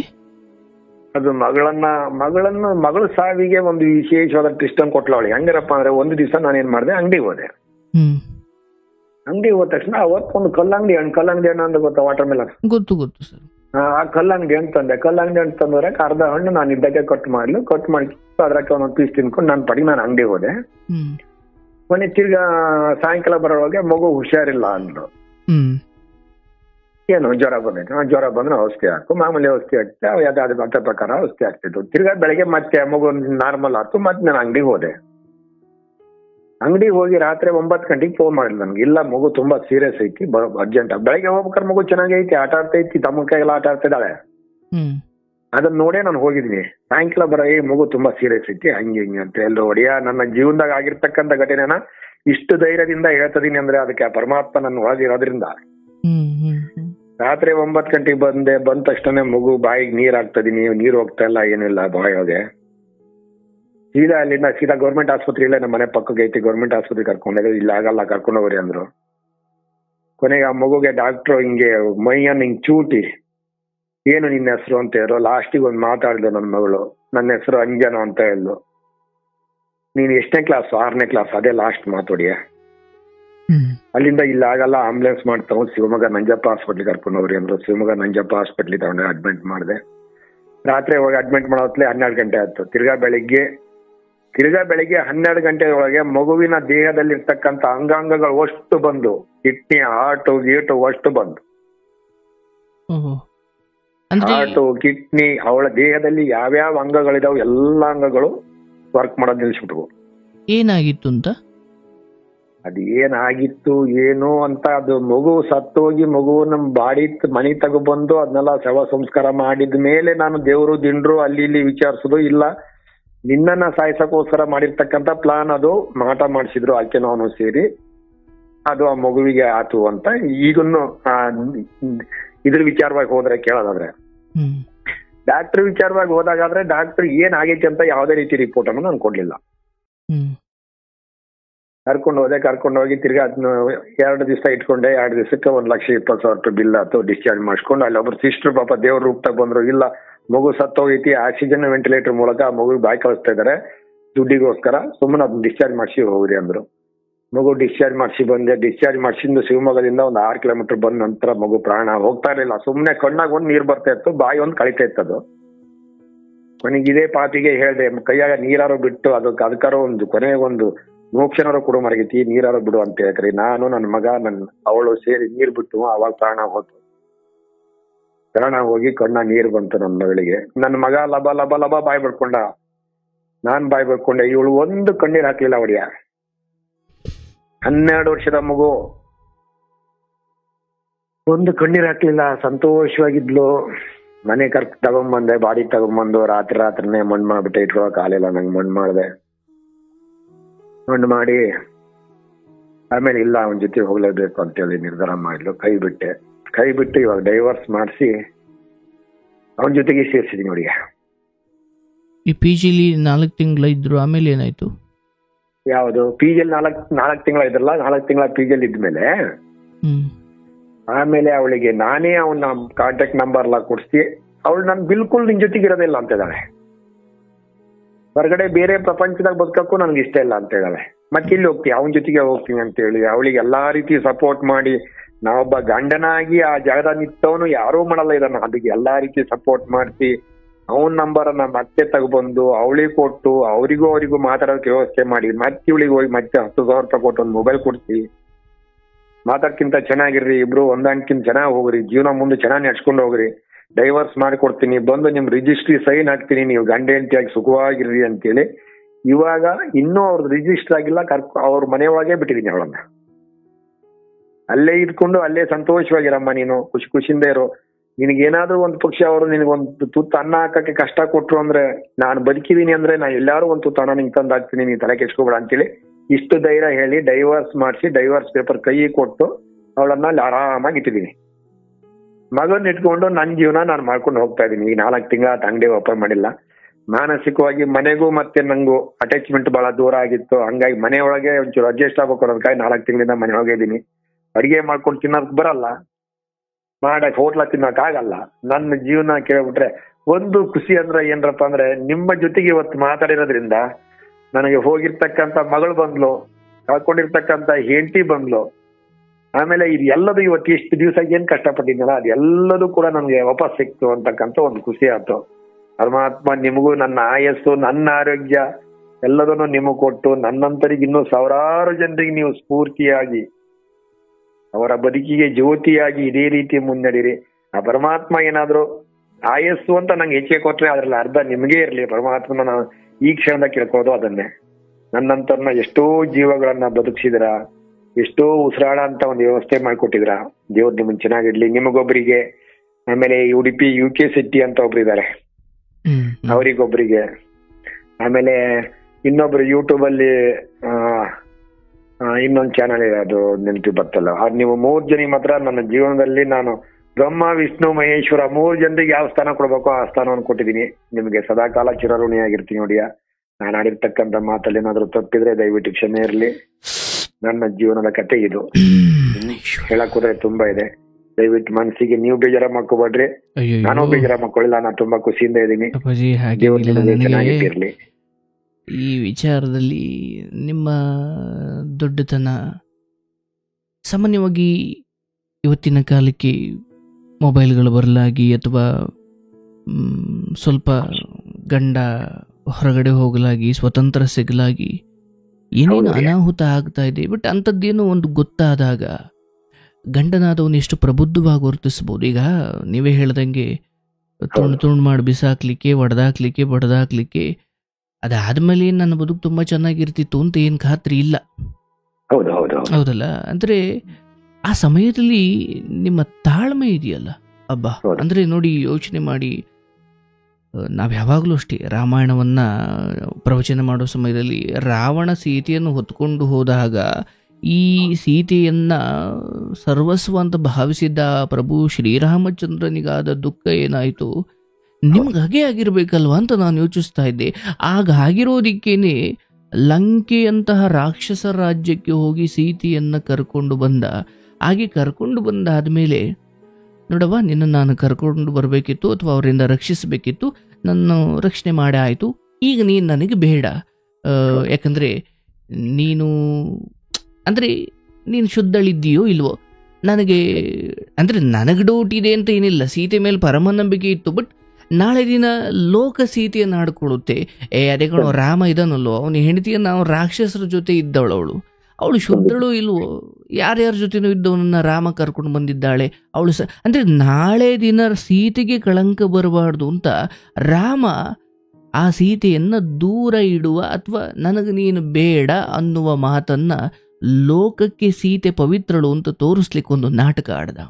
ಆಗೇನು ಮಾಡಿದ್ಲು, ಅಗ್ನಿ ಪ್ರವೇಶ ಮಾಡಿ ತಾನು ಶುದ್ಧಳು ಅಂತ ಆಕೆ ನಿರೂಪಿಸಿಕೊಂಡ್ಲು ಮತ್ತು ಆಕೆಯನ್ನ ಕರ್ಕೊಂಡು. ಅಂದ್ರೆ ಮೇಲ್ನೋಟಕ್ಕೆ ನೋಡಿದಾಗ ಇದೇನಪ್ಪ, ರಾಮ ತನ್ನ ಹೆಂಡತಿಯನ್ನೇ ಅನುಮಾನ ಪಟ್ಟು ಈ ರೀತಿ ಅಗ್ನಿ ಪ್ರವೇಶ ಮಾಡೋ ಥರ ಮಾಡಿಬಿಟ್ನಲ್ಲ ಅಂತ ಅನಿಸ್ಬೋದು. ಆದ್ರೆ ಹಂಗೆ ಮಾಡದೆ ಹೋಗಿದ್ರೆ ಸೀತೆಗೆ ದೊಡ್ಡ ಕಳಂಕ ಇರ್ತಿತ್ತು. ಹೌದು.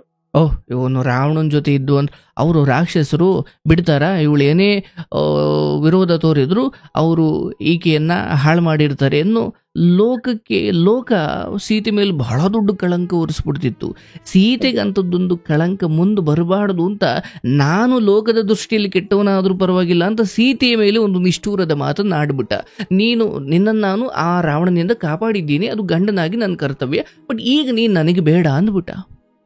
ಅಂದ್ರೆ ನೋಡಿ, ಪರರ ಸೊತ್ತಿನಲ್ಲಿದ್ದ ಒಂದು ಹೆಂಡತಿ ಮೇಲೆ ಅದೆಷ್ಟು ನಂಬಿಕೆ ಇತ್ತು ರಾಮನಿಗೆ. ಮತ್ತೆ ನಾಳೆ ದಿನ ಆಕೆಯ ಬದುಕು ಸಮಾಜದ ಜನರ ಬಾಯಿಗೆ ಸಿಕ್ಕಿ ಕಳಂಕವನ್ನ ತುಂಬಿಕೊಂಡು ಅವಳು ಕೆಟ್ಟ ಸ್ಥಾನದಲ್ಲಿ ನಿಲ್ಲಬಾರ್ದು ಅಂತ ತಾನು ಕೆಟ್ಟವನಾಗ್ಲಿಕ್ಕೂ ಕೂಡ ಆತ ತಯಾರಾಗಿ ನಿಂತುಬಿಟ್ಟ ಪ್ರಭು ರಾಮಚಂದ್ರ.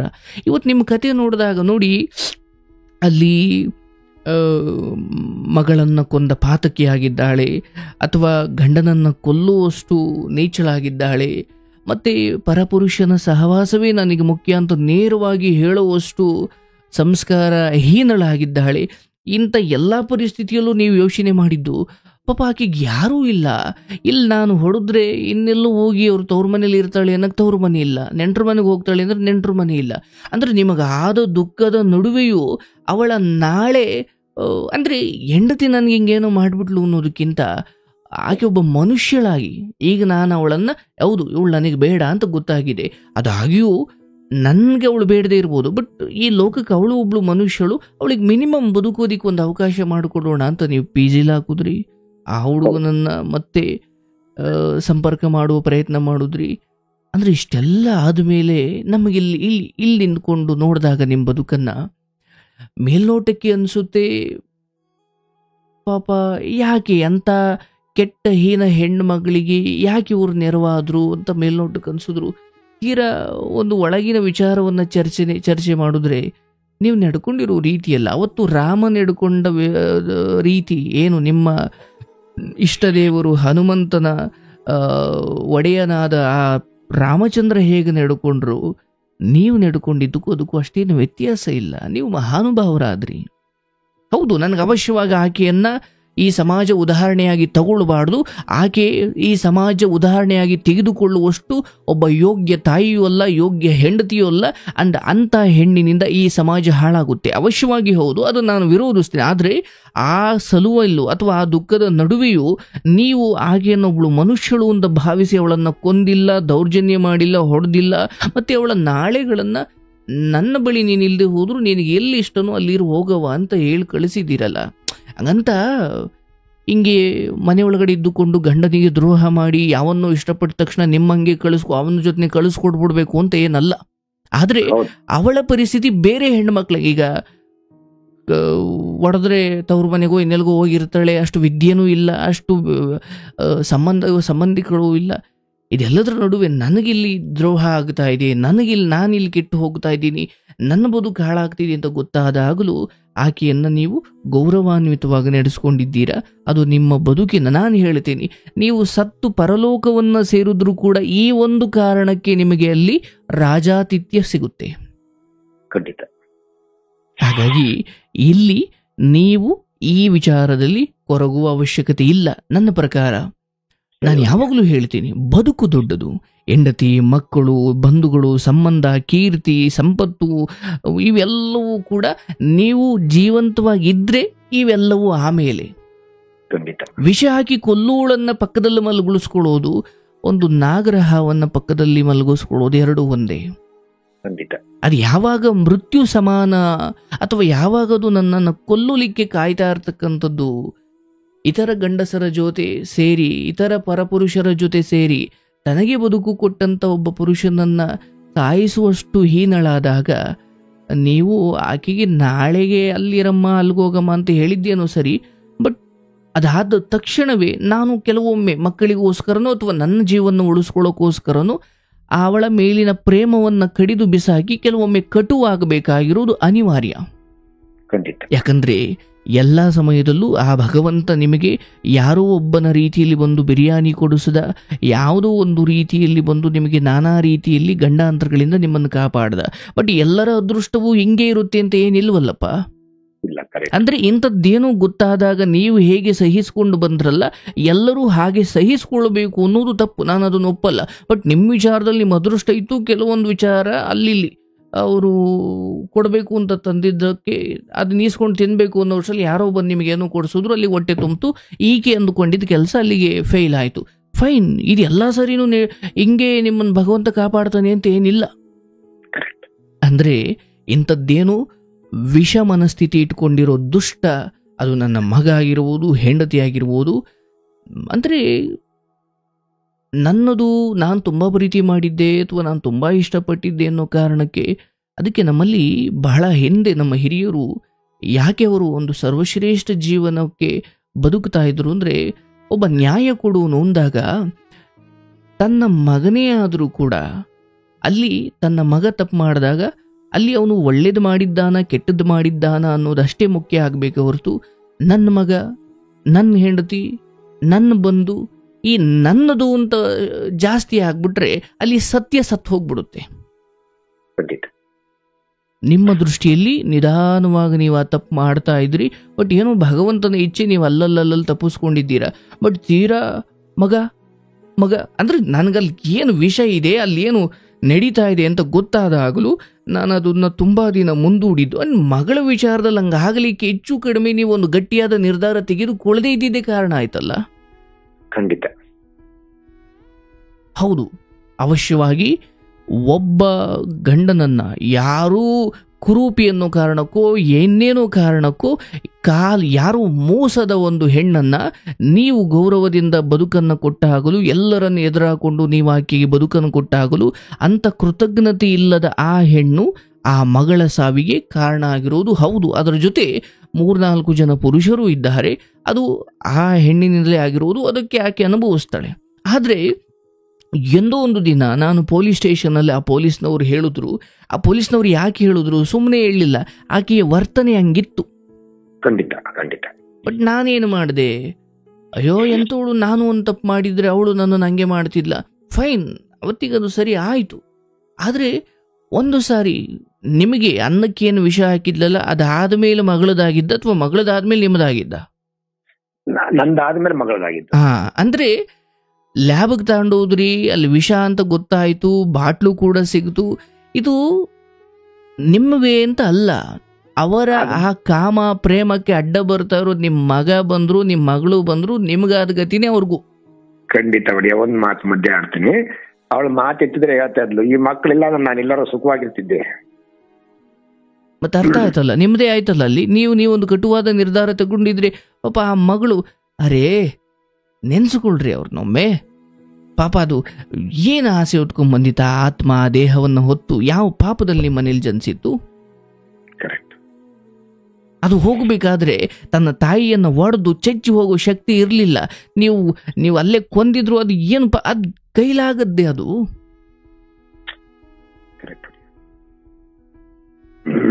ಅದ್ರ ಕಣ್ಣಲ್ಲಿ ಏನು ಆಸೆ ಇತ್ತು, ಅಯ್ಯೋ ನೀವು ನನ್ನನ್ನು ಬದುಕಿಸ್ಬಿಟ್ರಪ್ಪ, ನಿಮ್ಮ ಜಗಳದಲ್ಲಿ ನನ್ನನ್ನು ಕೊಲ್ಲಬೇಡಿ, ನನ್ನನ್ನೆಲ್ಲೋ ಭಿಕ್ಷೆ ಬೇಡ್ಕೊಂಡು ಬದುಕ್ತೀನಿ, ನನಗೊಂಚೂರು ಬದುಕಿಸಿ ಬಿಟ್ಬಿಟ್ರಪ್ಪ ನನ್ನನ್ನು. ಅಂದರೆ ಬಾಯಲ್ಲಿ ಬತ್ತಾ ಇಲ್ಲ, ಕಣ್ಣಲ್ಲ ಆಸೆ ಇತ್ತಲ್ಲಪ್ಪ ಅಲ್ಲಿ. ಖಂಡಿತ ಖಂಡಿತ. ಅಂದರೆ ನಾವು ಸರಿಯಾದ ಸಮಯಕ್ಕೆ ಒಬ್ಬ ತಂದೆಯಾಗಿ, ಮನೆಯ ಯಜಮಾನನಾಗಿ, ನನ್ನದೂ ಕೂಡ ಎಲ್ಲೋ ಒಂದು ಗಟ್ಟಿ ನಿರ್ಧಾರ ಆಗಲಿಲ್ಲ, ಆ ಲ್ಯಾಬಲ್ಲಿ ಹಂಗೆ ಮಾಡಿದ್ದಾಳೆ, ಇವಳು ಇಂಥ ಬುದ್ಧಿಯವಳು ಅಂತ ಗೊತ್ತಾದಾಗ ನಾನು ಅದನ್ನು ಎಲ್ಲಿಡಬೇಕಿತ್ತು ಅಲ್ಲಿ ಇಡಲಿಲ್ಲ ಅನ್ನೋದು ಬಹುಶಃ ಆ ನಿಧಾನಗತಿಯ ನಿರ್ಧಾರವೇ ಆ ಮಗುವನ್ನು ಬಲಿ ತಗೊಂಡು ಬಿಡ್ತು. ಆ ಮಗುಗೆ ಬಾಯಿ ಬಿಟ್ಟೆ ಹೇಳ್ತಾ ಇದ್ಲ ಅವಳು, ಈ ಹುಡುಗಿ ಒಂದು ಹೆಣ್ಣು ಹುಡುಗಿ ಇಲ್ಲ ಅಂದಿದ್ರೆ ನನ್ನ ಜೀವನದ ನಾನು ಎಲ್ಲಾರ ಹೋಗಿ ಸುಖವಾಗಿರ್ತಿದ್ದೆ ಅಂತ ಬಾಯಿ ಬಿಟ್ಟೆ ಹೇಳ್ತಾ ಇದ್ಲು. ಆದ್ರೆ ಈ ತರ ಮಾಡ್ತಾರೆ ಅಂತ ನಂಗೆ ಗೊತ್ತಾಗಿಲ್ಲ ಅವಳಿಗೆ. ಯಾವಾಗ ಒಂದು ಮಗು ಬಂದ್ಬಿಟ್ಟು ಹೇಳಿದ್ರು, ಈ ಮಗುವಿಗೆ ದೇಹದಲ್ಲಿ ಇರ್ತಕ್ಕಂತ ಯಾವ ಸ್ಪಾಟ್ಸ್ಗಳು ಕೆಲಸ ಮಾಡ್ತಿರಲ್ಲ, ಏನು ತಿನ್ಸಿದ್ರಿ ಈ ಮಗುಗೆ ಅಂತ ಕೇಳೋರು ಡಾಕ್ಟ್ರು. ಏನ್ ತಿನ್ಸಿದಿರಿ ಮಗುಗೆ, ಯಾವುದೇ ರೀತಿ ದೇಹದಾಗಿರ್ತಕ್ಕಂಥ ಸ್ಪಾಟ್ಸ್ಗಳು, ಕಿಡ್ನಿ ಹಾರ್ಟ್ ಗಿಟ್ಟು ಅಷ್ಟು ನಿಂತೋಗಿದಾವಲ್ಲ ಅಂತೇಳಿ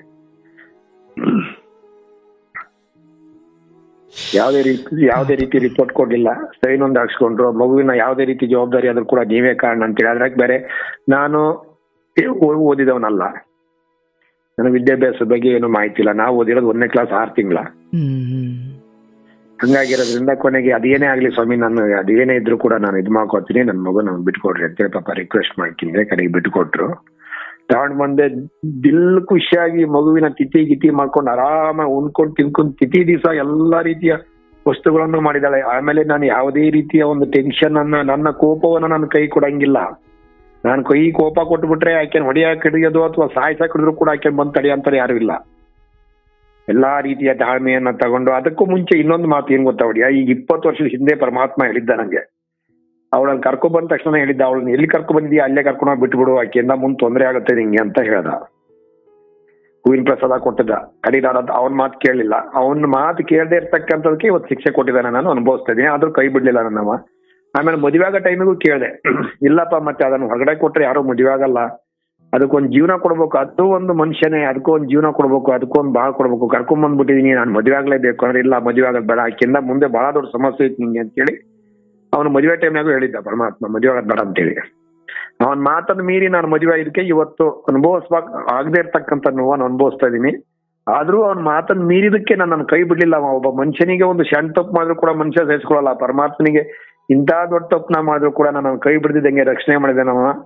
ಅವನಿಗೆ ನಾನು ಯಾವಾಗೂ ಸದಾಕಾಲ ಚಿರಋಣಿಯಾಗಿ ಪರಮಾತ್ಮ ದೊಡ್ಡದ್ರಲ್ಲಿ ಆಗ್ತಕ್ಕಂಥದನ್ನ ಸಣ್ಣದ್ರಕ್ಕೆ ನನ್ನ ಜೀವನವನ್ನ ಮುಗಿಸ್ತ. ಅದೆಲ್ಲದಕ್ಕೂ ಮೀರಿ ನೀವು ಪ್ರತಿ ಸಾರಿ ಅವರ ಕೈ ಹಿಡಿದಾಗ, ಪ್ರತಿ ಸಾರಿ ಅವರ ಬದುಕಿಗೆ ನೆರವಾಗಬೇಕಾದ್ರೆ ಅವರ ಕುರಿತಾಗಿ ನಿಮ್ಮ ಹೃದಯದಲ್ಲಿ ಒಳ್ಳೆ ಉದ್ದೇಶವಿತ್ತು. ಆ ಕಾರಣಕ್ಕೆ ನೀವು ಭಗವಂತನಿಗೆ ಪ್ರಿಯರು. ಯಾವುದು ಸ್ವಾರ್ಥದ ಉದ್ದೇಶದಿಂದ ನೀವು ಕರ್ಕೊಂಡು ಬರಲಿಲ್ಲ, ಸ್ವಾರ್ಥದ ಉದ್ದೇಶದಿಂದ ಮದುವೆ ಆಗಲಿಲ್ಲ.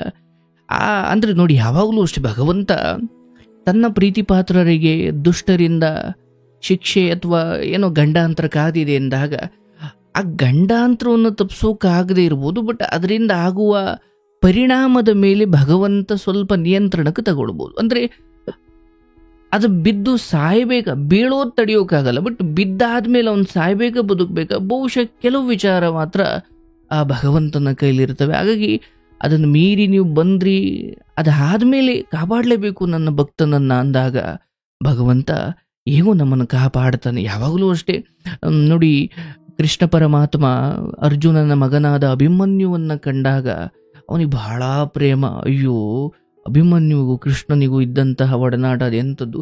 ಆದರೆ ಅಭಿಮನ್ಯುವನ್ನು ಸಾಯಿಸೋದನ್ನು ಕೃಷ್ಣ ತಡೆಯೋಕ್ಕಾಗಲಿಲ್ಲ. ಅಭಿಮನ್ಯು ಸತ್ತಾಗ ಕೃಷ್ಣ ಕಣ್ಣೀರಾಗ್ತಾನೆ. ಯಾಕಂದ್ರೆ ನೋಡಿ, ಭಗವಂತ ಅಂತೀವಿ ಕೃಷ್ಣನನ್ನ, ಅಭಿಮನ್ಯು ಸಾವನ್ನು ಯಾಕೆ ತಡೆಯೋಲಿಲ್ಲ? ಮತ್ತೆ ಕೃಷ್ಣ ಅಲ್ಲಿ ಹೇಳ್ತಾನೆ, ನಾನು ಕೂಡ ವಿಧಿಗೆ ಅಧೀನನು ಅಂತ. ನಾನಿದ್ದೀನಲ್ಲಪ್ಪ ಕೃಷ್ಣ ಅಂತ ನೀವೇನು ಕರಿತೀರಲ್ಲ, ನಾನೂ ವಿಧಿಯ ಕೈಗೊಂಬೆ ಅಂದಮೇಲೆ ಕೃಷ್ಣನೇ ಹಂಗೆ ಹೇಳಬೇಕಾದಾಗ ಕೆಲವು ವಿಚಾರ ನಮ್ಮ ಕೈಲಿಲ್ಲ. ಆದರೆ ಒಮ್ಮೆ ಭಗವಂತ ಒಂಚೂರು ಸೂಕ್ಷ್ಮ ತೋರಿಸ್ತಾನಂತೆ. ನೋಡಪ್ಪ, ಇಲ್ಲಿ ಹಿಂಗಿದೆ, ಎಚ್ಚರವಾಗಿರು. ಮತ್ತೆ ದೇವರನ್ನ ಭಕ್ತಿ ಮಾಡಿದವರು, ದೇವರನ್ನ ನಂಬಿದವರು ಯಾರು ಸಾಯಬಾರದೇ ಇತ್ತಲ್ಲ, ಮತ್ತೆ ಯಾಕೆ ಸತ್ರು? ಸಾವನ್ನು ಭಗವಂತ ತಡೆಯೋ ಶಕ್ತಿ ಅವನಿಗಿಲ್ಲ. ಆದರೆ ನಿಮ್ಮ ವಿಧಿಯ ನಿಯಮದಂತೆ ನಿಮ್ಮ ಆಯಸ್ಸು ಎಷ್ಟಿದೆಯೋ ಆ ಆಯಸ್ಸಿನ ಒಳಗಡೆ ಇರುವ ಬದುಕು ಅಂತ ಏನಿದೆ, ಅಲ್ಲಿ ಸರಿ ತಪ್ಪುಗಳನ್ನು ತಿಳಿ ಹೇಳುವುದು ಭಗವಂತನ ಕೈಲಿದೆ ಹೊರತು ನಿಮ್ಮ ಸಾವನ್ನು ತಡೆಯೋ ಶಕ್ತಿ ಭಗವಂತನಿಗಿಲ್ಲ. ಆದರೆ ಬದುಕಿದ್ದಷ್ಟು ದಿನ ಈ ದಾರಿಯಲ್ಲಿ ಹೋಗು, ಈ ಆಯ್ಕೆ ಮಾಡು, ಇದರಿಂದ ದೂರ ಇರು. ಯಾವುದೋ ಗುರುಗಳ ಮುಖೇನೋ ಅಥವಾ ಹೂವಿನ ಮುಖೇನೋ, ಯಾವುದ್ರ ಹೂವು ಕೊಡೋದ್ರ ಮೂಲಕ ಯಾವುದೋ ಒಂದ್ರ ಮುಖೇನ ನಿಮಗೊಂದು ಸೂಕ್ಷ್ಮ ತೋರಿಸ್ತಾನಷ್ಟೇ. ಆಗ ನಾವು ಈಗ ಅಂದರೆ ಅಯ್ಯೋ ಎಲ್ಲೋ ಇರುವ ಈಗ ಭಗವಂತನ ಮೇಲಿನ ಭಕ್ತಿ, ನನಗೇನೋ ಕೆಲಸ ಆಗಬೇಕಿತ್ತು ಅಥವಾ ನನ್ನ ಪರವಾಗಿ ಬಂದರೆ ಮಾತ್ರ ದೇವ್ರ ಮಾತು ಕೇಳ್ತೀನಿ, ಅವನು ನನ್ನ ಇಚ್ಛೆಗೆ ವಿರುದ್ಧವಾಗಿದ್ದರೆ ನಾನು ಅವನು ಮಾತನ್ನು ಅಯ್ಯೋ ಬಿಡು, ದೇವ್ರ ಮಾತು ಮೀರಿದವ್ರು ಎಷ್ಟು ಜನ ಚೆನ್ನಾಗಿಲ್ವ. ಅವತ್ತು ಬೇಡ ಅಂದಾಗ ನಿಮ್ಮ ಮನಸ್ಸಲ್ಲಿ ಓಡಿದ ಅದೇ ಅಲ್ವಾ, ಆಕೆಗೆ ಬದುಕು ಕೊಡಬೇಕು ಅನ್ನೋದು ಒಂದು ಕಡೆ. ಆದರೆ ದೇವರು ಬೇಡ ಅಂತ ಅಂದಾಗ ಅಯ್ಯೋ ಬಿಡು, ಮನುಷ್ಯತ್ವದ ದೃಷ್ಟಿಯಿಂದ ನಾನು ಆಕೆಯನ್ನು ಹಾಕ್ತೀನಿ, ಅದು ಒಳ್ಳೆ ಉದ್ದೇಶವೇ, ಬಟ್ ಉಳಿಸ್ಕೊಳ್ಳೋ ಯೋಗ್ಯತೆ ಅವ್ರಿಗಿಲ್ಲ ಅಂತ ಒಂದು ಸಾರಿ ಗೊತ್ತಾದಾಗ ನಾನು ಅದನ್ನು ಕೈ ಬಿಟ್ಟು ಬಿಡಬೇಕು. ಅಯ್ಯೋ ನಾನು ಬಿಟ್ರೆ ಅವಳಿಗೆ ಯಾರೂ ಇಲ್ಲ. ಯಾಕಿಲ್ಲ? ಇವನಾದ್ಮೇಲೆ ಇನ್ನೊಬ್ಬ ನೀವು ಅಂದ್ಕೊಂಡಿದ್ದೀರಾ ಯಾರೂ ಇಲ್ಲ ಅಂತ ಅಷ್ಟೇ, ನಿಮಗೆ ಯಾರೂ ಇಲ್ಲ ಅಷ್ಟೇ. ಹಾಗಾಗಿ ಇಂದಿನಿಂದ ಅಥವಾ ಬಹುಶಃ ಭಗವಂತ ನಿಮ್ಗೆ ಅದರಿಂದ ಹೊರಗಡೆ ಬರೋ ಶಕ್ತಿ ಕೊಡಲಿ. ನಿಮ್ಮ ಕಾಯಕ ಆಯಿತು, ನಿಮ್ಮ ಆರೋಗ್ಯ ಆಯಿತು, ನಿಮ್ಮ ಮಗನ ಬದುಕನ್ನು ಕಟ್ಟೋದ್ರಿಂದ ಆಯಿತು, ಸ್ನೇಹಿತರ ಜೊತೆ ಸಂತೋಷವಾಗಿ. ನಾನೇ ಹೇಳೋದು ನೋಡಿ, ನೀವು ಹಿರಿಯರಿದ್ದೀರಿ, ಎಷ್ಟು ಗೌರವಾನ್ವಿತವಾಗಿ ಎಷ್ಟು ಮಾನುಷ್ಯತ್ವದಿಂದ ನಡ್ಕೊಂಡು ಬಂದಿದ್ದೀರಿ. ಒಂದು ಕುರೂಪಿ ಅಂತಲೂ ನೋಡದೆ ಆಕೆ ದುಷ್ಟ ಎಲ್ಲ ಗುಣಗಳನ್ನು ಸಹಿಸಿಕೊಂಡು ಬಂದಿದ್ದೀರಿ. ನಿಮಗೋಸ್ಕರ ಭಗವಂತ ಒಂದು ಉತ್ತಮವಾದ ಜಾಗವನ್ನು ಅಂದರೆ ಒಂದು ಉತ್ತಮವಾದ ಪದವಿಯನ್ನು ಮೇಲೆ ನಿರ್ಧಾರ ಮಾಡಿದ್ದಾನೆ. ನೀವು ನೆಮ್ಮದಿಯಾಗಿರ್ತೀರಿ. ಇಲ್ಲೊಂದಷ್ಟು ನೋವಿಗೆ ಒಳಗಾಗಿದ್ದೀರಾ, ಹೌದು, ಆದರೆ ನಿಮಗೆ ಇಹಲೋಕದಲ್ಲೂ ಪರಲೋಕದಲ್ಲೂ ನಿಮ್ಗೊಳ್ಳೆ ಸದ್ಗತಿ ಇರುತ್ತೆ. ನೀವು ಯಾವುದೇ ರೀತಿಯಲ್ಲೂ ಏನಾಗಿದೆಯೋ ಅದ್ರ ಬಗ್ಗೆ ಕೊರಗುತ್ತಾ ಕೂರಬೇಡಿ. ಮುಂದಿನ ಜೀವನದ ಬಗ್ಗೆ ಏನ್ ಮಾಡಬೇಕು ಅಂತಕ್ಕಂಥ ಒಂದು ನಿರ್ಧಾರವನ್ನ ಮಾಡ್ಬೇಕು ಅನ್ನೋದಕ್ಕಾಗಿ ನಿಮ್ಮ ಹತ್ರ ನಾನು ಈ ಮಾತನ್ನ ಆಡ್ತೀನಿ. ಈ ಹೆಣ್ಣು ಮಗಳ ವಿಚಾರವಾಗಿ ಮತ್ತೆ ನಿಮ್ಮ ಮಗನನ್ನ ಅಂದ್ರೆ ಆಕೆ ಮತ್ತೆ ಬರುವ ಪ್ರಯತ್ನವನ್ನ ಅವಶ್ಯವಾಗಿ ಮಾಡ್ತಾಳೆ. ಈಗ ಅದೇ ಪ್ರಯತ್ನದಲ್ಲೇ ಇದ್ದಾಳೆ ಮಾಡ್ತಾಳೆ. ಅಂದ್ರೆ ಯಾವ ಗಂಡಸು ಅಥವಾ ಯಾವ ಪರಪುರುಷ ಇದ್ದಾನೆ ನಿಮ್ಮ ಹಾಗೆ ಆಕೆಯ ಕುರೂಪಿತನವನ್ನು ಸಹಿಸಿಯೂ ಅಥವಾ ಅದರ ಹೊರತಾಗಿಯೂ ಆಕೆಯ ಹಿನ್ನೆಲೆ, ಆಕೆ ಅನುಭವಿಸಿರೋ ಕಷ್ಟ ಅಥವಾ ಆಕೆಯೂ ಒಬ್ಬಳು ಮನುಷ್ಯಳು, ಅವಳಿಗೂ ಭಾವನೆಗಳಿದ್ದಾವೆ ಅಥವಾ ಅವಳನ್ನು ನಾವು ಗೌರವದಿಂದ ನೋಡಬೇಕು ಅನ್ನೋ ನೀವೊಬ್ಬರು ಹೊರತುಪಡಿಸಿದ್ರೆ ಈಕೆ ಇನ್ನು 50 ಜನರ ಬಳಿ ಹೋದರೂ ಕೂಡ ಅವ್ರು ಯಾರೂ ಆಕೆಯ ಭಾವನೆಗೆ ಬೆಲೆ ಕೊಡಲ್ಲ. ಎಂದೋ ಒಂದು ದಿನ ಆಕೆಗೆ ಇಲ್ಲ ಇದೆಲ್ಲ ಸುಳ್ಳು, ಸತ್ಯ ಏನಂದರೆ ಆ ಮೊದಲು ನನ್ನನ್ನು ಗೌರವದಿಂದ ಬದುಕು ಕೊಟ್ಟಿದ್ರಲ್ಲ ಅವರೇ ನನ್ನ ಸತ್ಯ ಅಂದ್ಕೊಂಡು ಬರೋ ಪ್ರಯತ್ನ ಮಾಡ್ತಾಳೆ. ಆದರೆ ನಾನು ಹೇಳ್ತೀನಿ, ಇಲ್ಲಿಂದ ಇತ್ತೀಚೆಗೆ ಆಕೆಯ ಮೇಲಿನ ನಿಮ್ಮ ಕರುಣೆ ಇದೆಯಲ್ಲ, ಮೊದಲು ಅದನ್ನು ಕಿತ್ತಾಕಿ. ಅಂಡ್ ಆಕೆಯ ಕುರಿತಾಗಿ ಕರ್ಕೊಳ್ಳೋದು, ಅಯ್ಯೋ ಏನೋ ಆಗಿದ್ದಾಗೋಯ್ತು, ಮಗನನ್ನು ಕಳ್ಕೊಳ್ತೀರ. ಅಂಡ್ ಆಕೆ ಇನ್ನೂ ತುಂಬ ವರ್ಷಗಳ ಕಾಲ ಈ ಬುದ್ಧಿಯನ್ನು ಆಕೆ ಬಿಡೋದಿಲ್ಲ. ಕೆಟ್ಟಾಗ ಬರ್ತಾಳೆ, 1-2 ದಿನ ಸಹಾಯ ಬೇಕು, ಮತ್ತೆ ಆಕೆ ಅದನ್ನೇ ಮಾಡ್ತಾಳೆ. ಇನ್ನೊಂಚೂರು ಯೌವನ ಇದೆಯಲ್ಲಪ್ಪ, ನೀವಾಯ್ತು, ನಿಮ್ಮ ಮಗನ ಭವಿಷ್ಯ ಆಯಿತು, ಆ್ಯಂಡ್ ನಿಮ್ಮ ಭಗವಂತನ ಕುರಿತಾಗಿ, ಮಾರುತಿಯ ಕುರಿತಾಗಿ ನಿಮ್ಮ ಭಕ್ತಿ ಆಯಿತು. ಇಷ್ಟೇ. ನಿಮ್ಮ ಬದುಕನ್ನು ಹೀಗೆ ಅಧ್ಯಾತ್ಮದ ಕಡೆ ಕೊಡಿ. ಇವೆಲ್ಲ ಮಗನ ವಿಚಾರದಲ್ಲೂ ಅಷ್ಟೇ, ಅವನಿಗೇನು ಮಾಡಬೇಕೋ ಮಾಡಿ. ಹೇಗೆ ನಮ್ಮ ಹಿಂದಿನ ವಾನಪ್ರಸ್ಥ ಅಂತ ಒಂದು ವ್ಯವಸ್ಥೆ ಇತ್ತು, ಮಕ್ಕಳಿಗೆ ಎಲ್ಲವನ್ನ ಅವ್ರ ಕೈಲಿ ಎಷ್ಟಾಗುತ್ತೋ ಅಷ್ಟು ಮಕ್ಕಳಿಗೆ ವ್ಯವಸ್ಥೆ ಮಾಡಿ, ನೋಡ್ರಪ್ಪ ಇನ್ಮೇಲೆ ನಿಮ್ಮದು ಅಂತ ಹೇಳಿ ಅವ್ರು ಕಾಡಿಗೆ ಹೋಗ್ಬಿಡ್ತಿದ್ರಂತ. ಹಾಗೆ ಏನು ಮಾಡಬೇಕೋ ಮಾಡಿ. ಆದರೆ ಈ ಹೆಣ್ಣಿನ ವಿಚಾರದಲ್ಲಿ, ಈ ಹೆಣ್ಣು ಅಂತಲ್ಲ, ಯಾವ ಹೆಣ್ಣು ಇನ್ನು ಮುಂದೆ ನಿಮ್ಮ ಜೀವನದಲ್ಲಿ ಶಾಶ್ವತವಾಗಿ ನೆಲೆಸೋದಕ್ಕೆ ಯಾರೂ ಬರಲ್ಲ. ಬಂದರೂ ಅದು ಕ್ಷಣಿಕ. ಅದು ಬೇಡ. ಈಗ ಇಲ್ಲಿವರೆಗೂ ಏನು ಬದುಕನ್ನು ಬದುಕೊಂಡು ಬಂದಿದ್ದೀರಾ, ಬದುಕಿ. ನಾನು ಹೇಳೋದು, ಈಕೆ ಒಬ್ಬಳಿಂದ ಒಂದು ಇಡೀ ಪ್ರಪಂಚ ಕೆಟ್ಟಿದೆ ಅಂತ ಭಾವಿಸ್ಲೇಬೇಡಿ. ತುಂಬ ಚೆನ್ನಾಗಿದೆ ಸರ್ ಈ ಪ್ರಪಂಚ. ಸರಿ ಒಡೆಯ. ಈಗ ನೀವೇ ಹೇಳಿದ್ರಿ ಕಾರ್ಯಕ್ರಮ ನೋಡಿ ನನಗೆ ನೆಮ್ಮದಿ ಸಿಕ್ತು, ಅಥವಾ ಬೇರೆ ಬೇರೆ ವಿಡಿಯೋಗಳನ್ನ ನೋಡಿ. ಅಂದ್ರೆ ಈ ಪ್ರಪಂಚದಲ್ಲಿ ಒಳ್ಳೆ ವಿಡಿಯೋ ಇದೆ, ಬಟ್ ಹುಡುಕ್ಬೇಕಷ್ಟೇ, ಅಥವಾ ಒಳ್ಳೆ ವಿಚಾರ ಇದೆ, ಒಳ್ಳೆಯವರು ಇದ್ದಾರೆ, ಸ್ವಲ್ಪ ಹುಡುಕ್ಬೇಕಷ್ಟೇ. ಹಾಗಾಗಿ ಊಟ ಬಿಡೋದು, ನಿದ್ದೆ ಬಿಡೋದು, ಅರೆ ಒಂದು ಗಂಡ ಅಂತ ಕಳೆದು ಹೋಯ್ತು ಅಂತ ಆಸೆ ಪಡಿ. ಯಾಕಂದ್ರೆ ಮಾರುತಿಯನ್ನ, ಭಗವಂತನನ್ನ, ನಿಮ್ಮ ಪ್ರೀತಿಯ ಹನುಮಂತನನ್ನ ಸ್ಮರಿಸೋದಿಕ್ಕೆ ಈ ಮನುಷ್ಯ ಜನ್ಮ ಬೇಕು. ಯಾಕಂದ್ರೆ ನಾಯಿ ನರಿಗಳಿಗೆ ಆ ಬುದ್ಧಿ ಇಲ್ಲ. ಅಯ್ಯೋ ತಡೆಯಪ್ಪ ಆಂಜನೇಯ ಅಂತ ಸ್ಮರಿಸೋ ಬುದ್ಧಿ ಅವಕ್ಕಿಲ್ಲ. ಯಾಕೆಂದ್ರೆ ಅವು ವಿವೇಕ ಇಲ್ಲದ ಜೀವಜಂತುಗಳು. ನೀವು ಮನುಷ್ಯರಾಗಿದ್ದೀರಿ, ನೀವು ಇರೋ ಕ್ಷಣದವರೆಗೂ ಭಗವಂತನನ್ನ ಧ್ಯಾನಿಸಬಹುದು. ಆದ್ರೆ ಈ ಮನುಷ್ಯ ಜನ್ಮವನ್ನೇ ಹಾಳು ಮಾಡೋ ಹೆಣ್ಣನ್ನು ಪಕ್ಕದಲ್ಲಿ ಇಟ್ಟುಕೊಂಡ್ರೆ ನೀವು ಮಾರುತಿಯನ್ನು ಜಪಿಸೋದಕ್ಕೂ ನೀವಿರಲ್ವಲ್ಲ. ಹೌದಲ್ಲ? ಇಲ್ಲಿ ಏನು ಮಾಡಬೇಕು? ಏನೂ ಇಲ್ಲ. ಮಗನ ಭವಿಷ್ಯವನ್ನು ರೂಪಿಸಬೇಕು. ಚೆನ್ನಾಗಿ ದುಡೀರಿ, ಕೈಲಾಗೋವರೆಗೂ ಚೆನ್ನಾಗಿ ದುಡೀರಿ, ಸೇವಿಂಗ್ಸ್ ಮಾಡ್ಕೊಳ್ಳಿ. ಆಪತ್ಕಾಲದ ಧನ ಅಂತ ಇಡಬೇಕು. ಮಗ ಆಗ್ತಾನೋ ಇಲ್ಲವೋ ಗೊತ್ತಿಲ್ಲ, ಆಗ್ತಾನೆ ಅಂತಲೇ ಅಂದುಕೊಳ್ಳೋಣ, ತೊಂದರೆ ಇಲ್ಲ. ಆದರೆ ಆಪತ್ಕಾಲದ ಧನ ಅಂತ ಇಡ್ರಯ್ಯ ಅಂತ ನಮ್ಮ ಹಿರಿಯರು ಹೇಳಿದ್ದಾರೆ. ಹಾಗಾಗಿ ದುಡೀರಿ, ಚೆನ್ನಾಗಿ ಊಟ ಮಾಡಿ, ಚೆನ್ನಾಗಿ ಆರೋಗ್ಯ ನೋಡಿಕೊಳ್ಳಿ, ಒಂದಷ್ಟು ಸೇವಿಂಗ್ಸ್ ಮಾಡಿ. ಮಗನಿಗೆ ಕೊಡೋ, ಮಗ ಆ ಯೋಗ್ಯತೆ ಉಳಿಸ್ಕೊಂಡ್ರೆ ಮಗನಿಗೆ ಕೊಡಿ. ಇಲ್ಲ ಸಮಾಜದಲ್ಲಿ ಒಂದಷ್ಟು ಸೇವೆ ಮಾಡೋ ಮೂಲಕ ನಿಮ್ಮ ಈ ಮನುಷ್ಯ ಬದುಕನ್ನು ಶ್ರೇಷ್ಠವಾಗಿಸಿಕೊಳ್ಳಿ. ನೀವಿಲ್ಲಿ ಎಷ್ಟು ಜನನ ಮದುವೆ ಆದ್ರಿ, ಯಾರೊಂದು ಮದುವೆ ಆದ್ರಿ, ಎಷ್ಟು ಸುಖವಾಗಿದ್ರಿ, ಇದು ಯಾವುದು ಪಾಪ ಪುಣ್ಯದಲ್ಲಿ ಬರೋದೇ ಇಲ್ಲ. ಇದು ನಮ್ಮ ಸಾವಿನ ನಂತರ ನಾವು ತೆಗೆದುಕೊಂಡು ಹೋಗೋದು ಏನಂದ್ರೆ, ನಾವು ಇಲ್ಲಿ ನಮ್ಮ ಹೆಂಡತಿಗೆ, ನಮ್ಮ ಮಕ್ಕಳಿಗೆ, ನಮಗೆ ನಾವೇನು ಮಾಡಿಕೊಂಡು ಅದು ಯಾವುದನ್ನು ತೆಗೆದುಕೊಂಡು ಹೋಗಲ್ಲ. ನಮ್ಮದಲ್ದೇನೆ ಸಮಾಜಕ್ಕೋ ಇತರರಿಗೂ ನಾವೇನು ಮಾಡಿದ್ವಲ್ಲ ಇದನ್ನು ನಾವು ಪುಣ್ಯ ಅಂತ ಕರಿತೀವಿ. ನಮಗೆ ನಾವು ಮಾಡಿಕೊಂಡ್ರೆ ಅದು ನಮ್ಮ ಅನಿವಾರ್ಯ. ಅದು ಹಾಗಾಗಿ ನಿಮ್ಮ ಪುಣ್ಯದ ಬುತ್ತಿಯನ್ನು ಹೆಚ್ಚಿಸ್ಕೊಳ್ಳಿ. ಅದು ಇಲ್ಲೂ ನಿಮ್ಮನ್ನು ಕಾಯುತ್ತೆ, ಅಲ್ಲೂ ನಿಮ್ಮನ್ನು ಕಾಯುತ್ತೆ. ಅದನ್ನು ಬಿಟ್ಟು ಈ ಮನಸ್ಥಿತಿಯನ್ನು ಕೆಡಿಸಿಕೊಂಡು ಕಾಮ, ಮೋಹ, ನಂಬಿಕೆ ದ್ರೋಹಗಳಿಂದ ಬದುಕು ಇವರಿಗೋಸ್ಕರ ನಿಮ್ಮ ಒಂದು ಇಡೀ ಚಿಕ್ಕ ಆಯಸ್ಸನ್ನು, ಒಂದು ಚಿಕ್ಕ ಕ್ಷಣವನ್ನು ಇವರಿಗೋಸ್ಕರ ವ್ಯರ್ಥ ಮಾಡಬಾರ್ದು. ಒಳ್ಳೊಳ್ಳೆ ಸ್ನೇಹಿತರ ಜೊತೆ ಸಂಪರ್ಕದಿಂದ ಖುಷಿಯಾಗಿರಿ, ಆನಂದವಾಗಿರಿ. ಆದಷ್ಟು ನಿಮ್ಮ ಮನಸ್ಸನ್ನು ಅಧ್ಯಾತ್ಮದ ಕಡೆ ಕೊಡಿ. ದುಡಿಮೆ ಮಾಡಿ, ಏನು ಮಾಡ್ತಾ ಇದ್ರು ಅದನ್ನು ಮಾಡಿ. ಬಟ್ ಈ ಹೆಣ್ಣಿನ ವಿಚಾರದಲ್ಲಿ ತಲೆ ಹಾಕಬೇಡಿ.